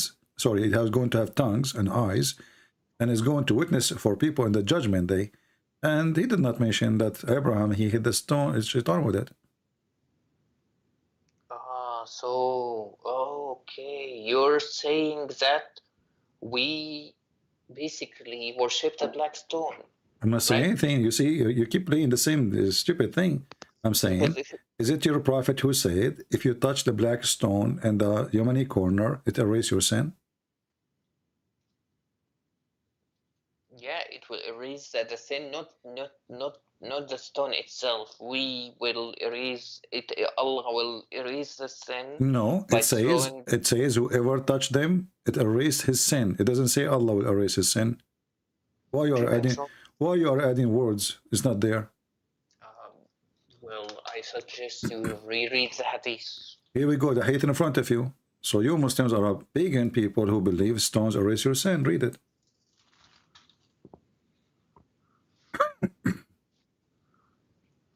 It's just like doing something that will erase your sin. Just okay. Like doing something, but that thing is touching a stone. It's like good. It's good. Why touching stone? Why touching stone erase your sin? It's with good intentions. Like when you do a good thing. It's a stone. Doesn't matter. I'm asking you. You see, when I said to you, why your prophet he kissed the stone? You said to me, Abraham he hit the stone with the shaitan. And this is a stupid reason to kiss a stone. So if Abraham, he sat one day in this stone and his ass was on it, you Muslim, you kiss the ass of Abraham too? It's a stone. Why you are kissing the stone? You give me a funny answer. And now we find that if you touch the stone, it's erase your sin. Is it true that the stone is the right hand of Allah? No. Okay, what if I show the reference? Okay, I didn't see such hadith, but there is a hadith that says so. Then it must mean figuratively speaking, CP. I need you to just understand that if we kiss the stone, we worship the stones, and anyone who kisses his dog or his cat worships his cat. Well, if the cat is a living being, and maybe you love her, you know, she is your cat, no problem. But why you kiss a stone? It's a stone. It's not even like present anyone. It's a stone. When you kiss, is it true that the stone was the vagina and present the god of fertility? No. What if I show you that from the book of Tafsir? That Muslim women or women before Islam, they used to put their hand over their vagina when they have their period, because obviously they don't have babies, they cannot have babies, or they wish to have a baby. And because now they have their period, obviously they are not carrying a child. So what they do, they touch their vagina and they put their hand inside the black stone, which is in the shape of a vagina. CP, kissing someone doesn't mean you worship. My friend, why you are ignoring what I said to you? Is it true that the black stone, according to your books of tafsir, was the fertility stone, and people, they put their hand inside it, touching their vagina with the blood?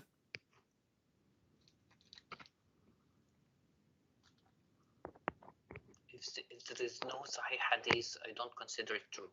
So you Muslims again, anything is embarrassment. You say this is not Sahih. it's not true. This is how you answer anything I will say to you. When you search, do search for each hadith. We every word you say, we search for the reference. But there is something. So when your scholars they explain the Quran, and then they come with this interpretation. They did not search the reference. They are scholars. They are scholars. You call them scholars, and now they are not searching reference. Yeah, I admit there are a lot of hadiths you mentioned are true, but some are not true. My friend, you see, just to show you how stupid this religion is.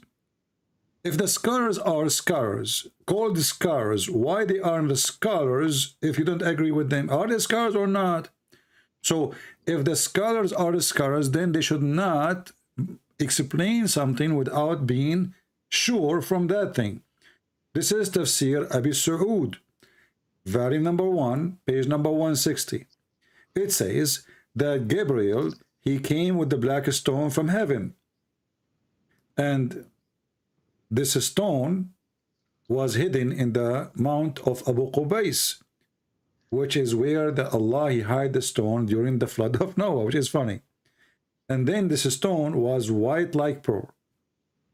And then when the period, the menstruation of women touch it, in the time of Jahiliyyah, it became black. Okay, that's what we said in the times of Jahiliyyah, at the times of Jahiliyyah. Thank you very much. Okay, so but why the people of Jahiliyyah used to do that? Because this is the stone of fertility. Jahiliyyah means before Islam. Exactly, and Muhammad is following what before Islam? He is just a pagan like them. So why it became black when menstruation of women touch it, it become black. And that's what your prophet said. Your prophet says that the black stone was white like pearl, and the sin of mankind make it black. What sin he's talking about? Those Arab, they believe that the woman, she cannot carry a child. Either her or her husband did something wrong. So the gods are punishing them not to have babies. So what they do, they go when they have their menstruation, they touch their vagina, and then they put their hand with the blood inside the black stone. And if we look at the black stone, we will see that the black stone looked like a vagina. Can you explain why the black stone looked like a vagina? This is first a tafsir, okay? And this is your tafsir. This is your tafsir. Don't tell me this is the tafsir. Don't tell me this garbage. You see, I'm showing you you Muslims. Those are your website. Those are your library. Those are your big scholars. So when you try to wash your hand from it, people laugh at you because those are yours, not ours.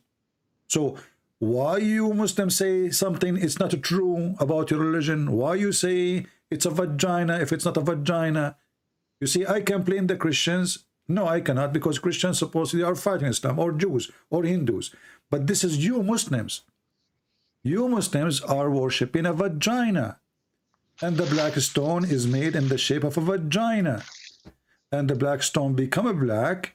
It was a white vagina and became a black, as you see from that interpretation, because they used to put their hand inside the black stone, which is in the shape of a vagina, to overcome their sin. Just one last thing. When your prophet, he says this black stone is going to witness for you in the judgment day. Did he say that, or you believe it, or you don't? I believe this. Okay. So how come there's nothing left of the black stone? What? Nothing left. Look what left. Few little tiny rocks. The rest is wax. So you have a stupid God. He told you the black stone is going to witness for you in the judgment day, but there's nothing left of the stone. There's a few little tiny rocks in the size of your booger. There's no stone. And they have to do maintenance to the black stone every few days, and they add wax to the stone. You know? You can go right now and search, and this is a proof that Muhammad is a fraud. Because if this stone is going to be witness for you in the day of judgment, if there's anything wrong with testifying Who told you like My this friend, hadith hold is on, not? hold on. How is going to testify if there's no stone left? There's a small tiny rocks is gone. Do you see the Why? guy? Do you see the Why? guy? Look at the screen. There's a video on YouTube. Search for the black stone maintenance. You would die laughing. Allah could not preserve the black stone, which is his holy stone. Abraham, he hit Shaitan with it. Allah, he sent it to Adam to build the Kaaba.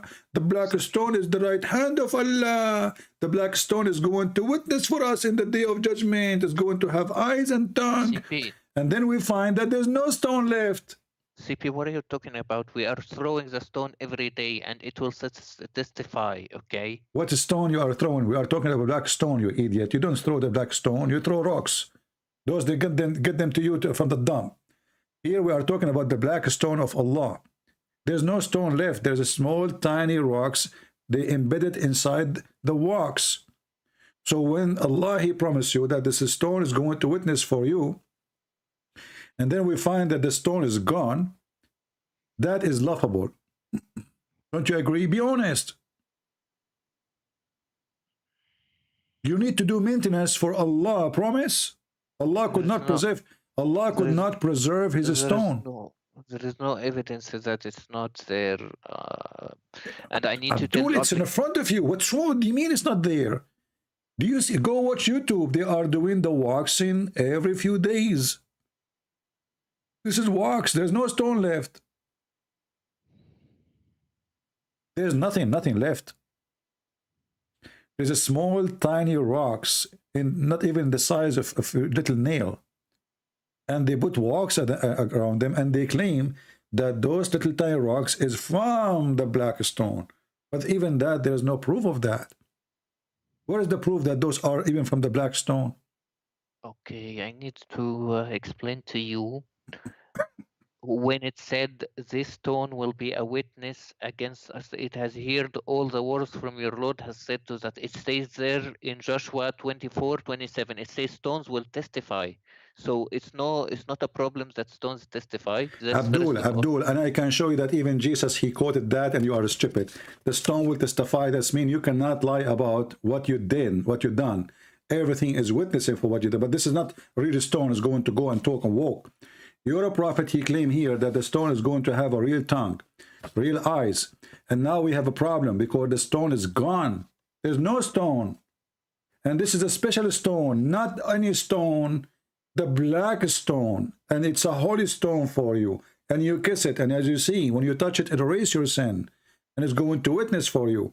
So when we see that this is nothing left, it's gone. So the promise of Allah that the stone will witness for the judgment day, it was a false prophet stone promise, because nothing left of the stone. How the stone will witness if there's nothing left? All what you see there is a brown wax. There's no stone. So where is the tongue will be? What rocks? We don't have a rock. You are a pagan, and your prophet is a liar, and he is following what people...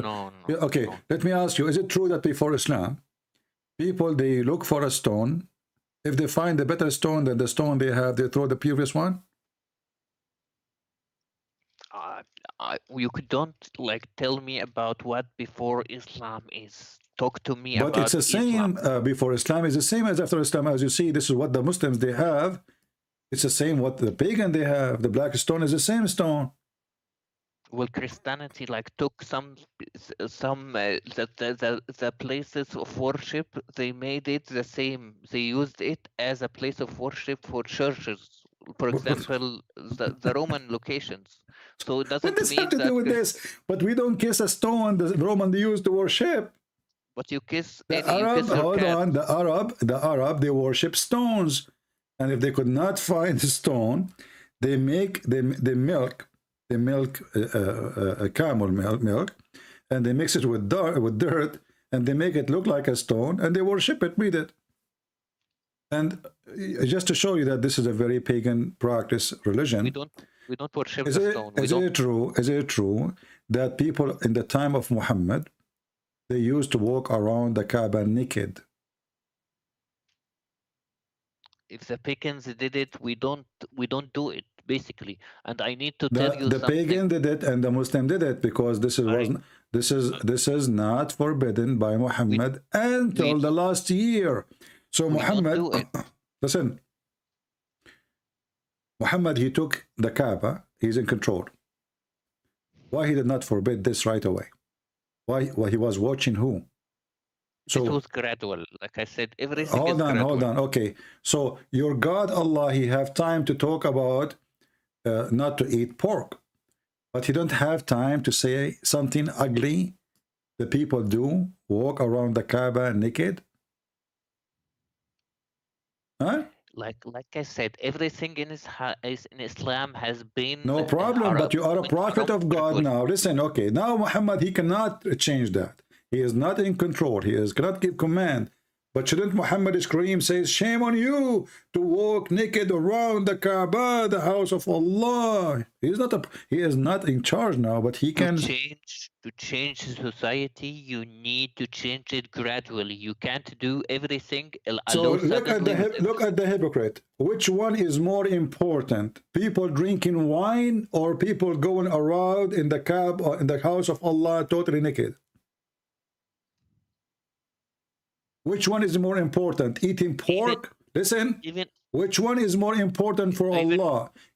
Can't Muhammad make a verse, even if he could not change them, he can say, hold on, just show you how stupid what you are saying. People going naked around the Kaaba. Jesus, he went to the temple, he found the Jews buying and selling, not in the temple, not even in the first square, not even in the second square, outside the square of the temple. He flipped the table on them. They are not walking naked. They are not going without panties and bra, women and men. They are not having sex party. This is just buying and selling. He flipped the table on them. You're a prophet. He spent his life never, ever make a sentence against people walking around the Kaaba naked. Why? Even if it's true, if the hadith is true, then it was gradual. You can't tell someone suddenly don't do this until you do it gradually. You have to spread it. What a gradually, society. My friend? Shouldn't you tell them first it's wrong? Gradually, just get lost. You are just a scam. This is a simple. Just get lost. I'm done with you. What a fraud you are. Gradually, this is the house of God. The black stone is there, the most holy place for Allah. And then people going around the Kaaba wearing no bikini, not with the bikini. The man is walking and his penis is flying in the air. The woman is walking and her vagina is shiny. And Muhammad did not notice that there is something wrong. And he will do it gradually. Is that what the prophet of God will do? You see people walking naked, it's okay for him? So he starts saying to them, worship Allah, but you don't care for people practicing such a practice? Huh?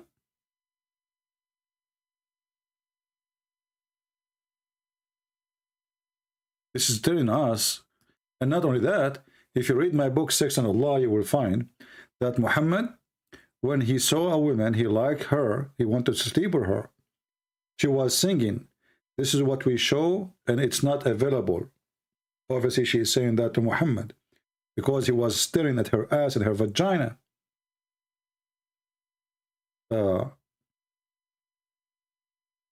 Only in this time, because he wanted this woman, only Muhammad then, he remember, and now he's in control of the Kaaba.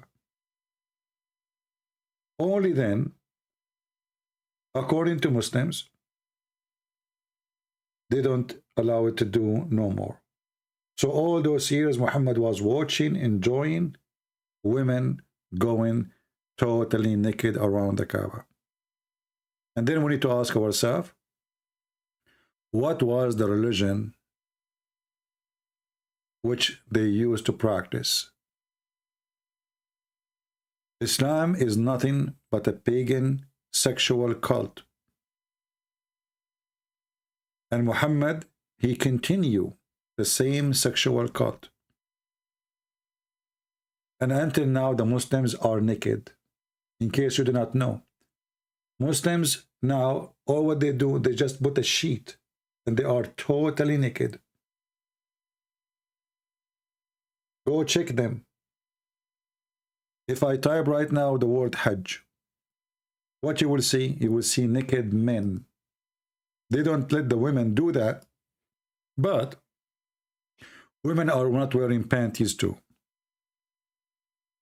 And men and women, they are mixed. And the Kaaba is so busy. And a lot of fornication happened. Until now, they are naked.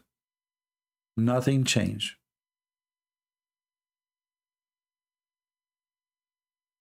When you look at the Kaaba today, when they do Hajj, you think this is Hindus. They dress like Hindus. They shave like the Hindus. Everybody naked. Everybody. No clothing is allowed.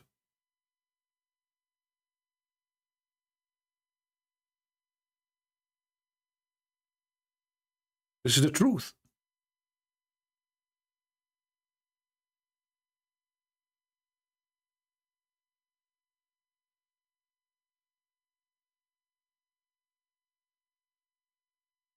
When the Kaaba is busy, you will find all the youth of Mecca, they go to the Kaaba. Why? Because this is where they can touch women, they can molest women, and nobody can get them busted. The place gets so busy, women and men are going around the Kaaba. Sometimes even there is no space even to move. A man, he attached himself behind the women and he molested her. Sometimes even the women, she asked the guy to meet her there so they can touch each other and nobody even notice because the place is so busy.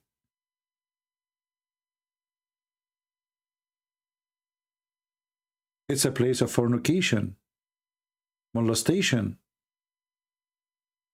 and nakedness. And one of the irony and the stupid things about this cult, that Allah and Shaitan, they live in the same town. So Shaitan, he have a town, he have a house, which is a column, and the Muslim, they go throw rocks on the Shaitan. And Shaitan is there, you know. Go throw rocks at the Shaitan. I mean, look at this stupid religion. Who is the real Shaitan? Is Muhammad, who made you kill so he can thrive with his sex, pleasure, money, power. This is the true Shaitan. There's no more evil than Muhammad. Child molester, fornicator, thief, liar, cheater. Even his own son, wife, she was not saved from his penis. And the funny, they call him the trustworthy. Imagine your son, you have a wife, you go to visit your son, you flirt with the wife, and later you take her. And they call him the trustworthy. And then they say to us that if the prophet's eyes fall into a woman, her husband must divorce her so the prophet can have her. And they come to us and they want to tell us that Muhammad was really a good man. And they call him as-Sadiq al-Amin, which means the trustworthy. Our friend, the only trustworthy is God. That is Jesus, our Lord. There's nobody is trustworthy. For every man is a sinner. But Muhammad is the sin itself. He is not a sinner. He is the sin. For he promotes fornication. He make it coming from God. He ordered the wrong to be the right. He claimed that he is against adultery, but he is the biggest adulteress ever. He claimed that he is a person who wants people to be truthful, but he ordered a Muslim to lie. Even you can lie to your wife, and wife can lie to her husband. If the major structure of the community, which is the family, is based on lies, what is going to happen to the community? When he said a man, he can lie to his wife, and a wife, she can lie to her husband. you just destroy the whole community. Because this is the most strong structure. If a man and a woman, they cannot be honest to each other, even supposedly they are married. That's why I say in Islam there's no marriage. There's no marriage. You see, when a man, he lied to his wife, obviously he's doing something wrong. And when a wife, she is lying to her husband, obviously she is doing something wrong. Generally speaking, we lie because we try to hide the wrong we do. But when somebody make you believe that lying is okay and this is God teaching, that is the devil. And this is totally the opposite of what Jesus said. Satan is the father of all lies, and he forbid us even from taking oath, either yea, yea, or nay, nay. Muhammad, even he allow you to take false oath, and he said, Allah will not take you accountable for your false oath. He will judge you by the intention of your heart. But then ask yourself, well, an intention of my heart is not what I am saying in my mouth, but this is what evil is about? I say something, I do something else. Correct? So Muhammad is teaching us to be hypocrite. You take oath in the name of God, lying, it's okay, because God will judge you by what is in your heart. Can you believe it?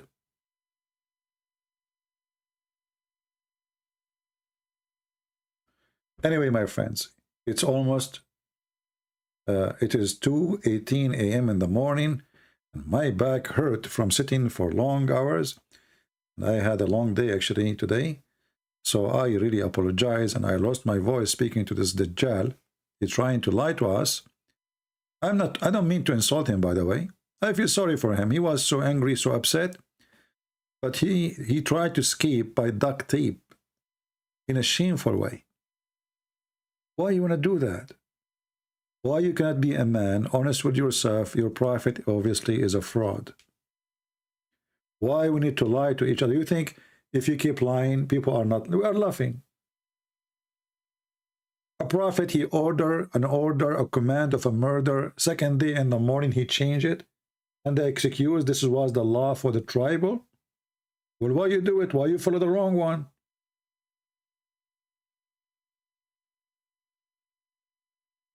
What kind of a prophet he is?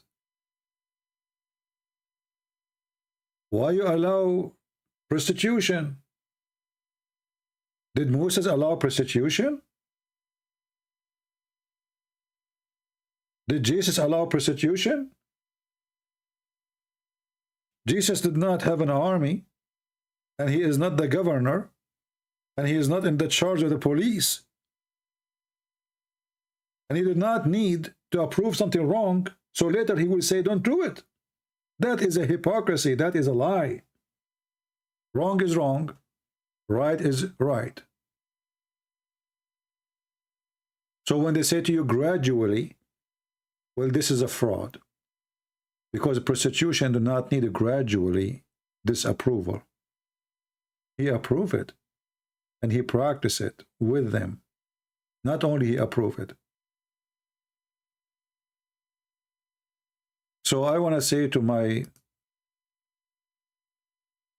beloved Christian here, this is why we as a Christians, we are the lucky ones to have the Messiah. They have nothing. They have absolutely nothing. They have a mentally ill person who jumped to take shower with dead dogs and women of blood from period. And yet they claim that they are taking ablution to pray to God. If ablution to God is based in jumping with dead dogs and women blood from period and garbage, so what is jumping in dirt will mean then? If this is how we get it clean. So to make it simple for you, when they say we are getting clean, it means they are getting dirty. When they say they are against fornication, that means they are fornicators. When they say we are against lying, that means they are the one who allow lying, make it lawful. So the Muslim, they have two standards for everything. They have legal lie and legal lie. And the legal lie is to lie to your wife, lie to your family, lie to your friend, lie to your enemy. Who's left? When they say we are getting cleaner, doing ablution, that's mean we are jumping with dead dogs and women blood from period. And literally a sewage. Even sewage is better. When they say we are against fornication, they are talking about allowing muta. And they call it temporary marriage. So what Muhammad did, he changed the name of prostitution to temporary marriage. You see how the devil works? He convinces you that the evil you do is okay. It's not prostitution, this is temporary marriage. You tell her, can I sleep with you for 10 hours? How much you charge me? This is marriage, my friend. So he changed the names of the evil things a human being he do. He made the evil lawful by changing names. But we are not stupid and we are not a bunch of fools. We have the Messiah. His name is holy. His act is holy. His word is holy. And holy is his name, and holy as he do, and holy as he walk, and he is the walking, talking, living word of God. While Muhammad, when he walk, he is nothing but a filthy, walking, talking machine of fornication, of lying, of cheating, of killing, of a child molestation. We have the Messiah, who there is no name like him, and no name better than him. When we, as a Christian, see the Muslims, even the devil Muhammad, we have to admit that the Messiah, the Christ, is the one who is coming in the day of judgment. It's not even Muhammad. It's not even Allah. Ask yourself why.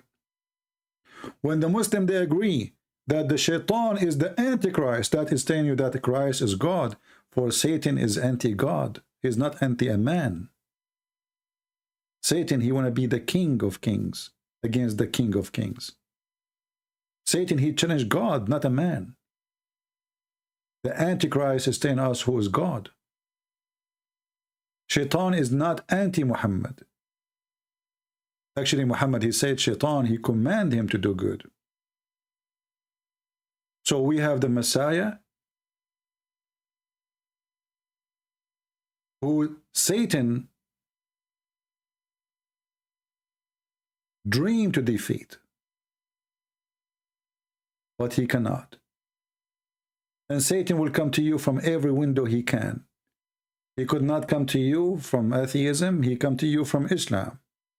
He could not come to you from Islam, he will come to you from Jehovah's Witnesses. He will come to you in any way. He will come to you. And the only one can protect you is to stay with the Lord. Not with a church name. Not with Catholic, not with Protestant, not with Orthodox. Stay with Jesus, my friend. For Jesus is the only one who saves us. It's not a church name. It's not a priest. It's not a bishop. It's not a Christian prince. There's only one Savior. And his name, and with his name, and by his name, we ask the Lord for forgiveness for all of us. We ask the Lord to open the eyes of the Muhammadan so they can see the truth, and the truth will set them free. Thank you very much for being here. We pray to the Lord, and we hope the Lord will accept our prayer. And we say to him, Ameen. Thank you. God bless you, and until we see you soon again. Christ is Lord. Islam is false. Take care. And remember, I will be back again when we have more than 20,000. Just make it happen. Take care.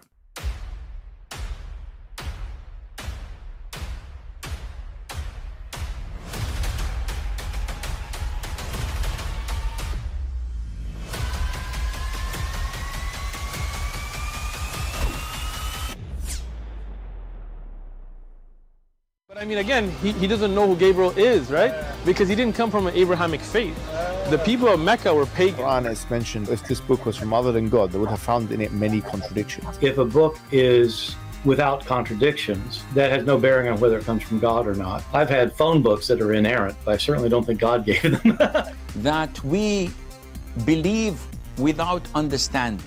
The brother asked a very important question, that most of the scholars say that listening to music, watching movies, and most of the television programs, they're haram.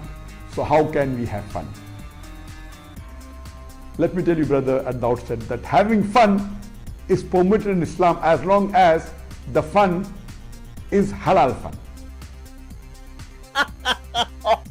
That the standard narrative has holes in it. The Prophet tells us because Satan or the devil sleeps over our nostrils. Those who oversleep and not pray Fajr on time, Satan urinates in their ears. I really do think Jesus was crucified and that he really was dead and buried. He thought that he was a son of God in the sense that he was specially chosen by God. I think Jesus really did think he was going to be the Messiah, the future king of Israel. I mean, that is, after all, why they crucified him.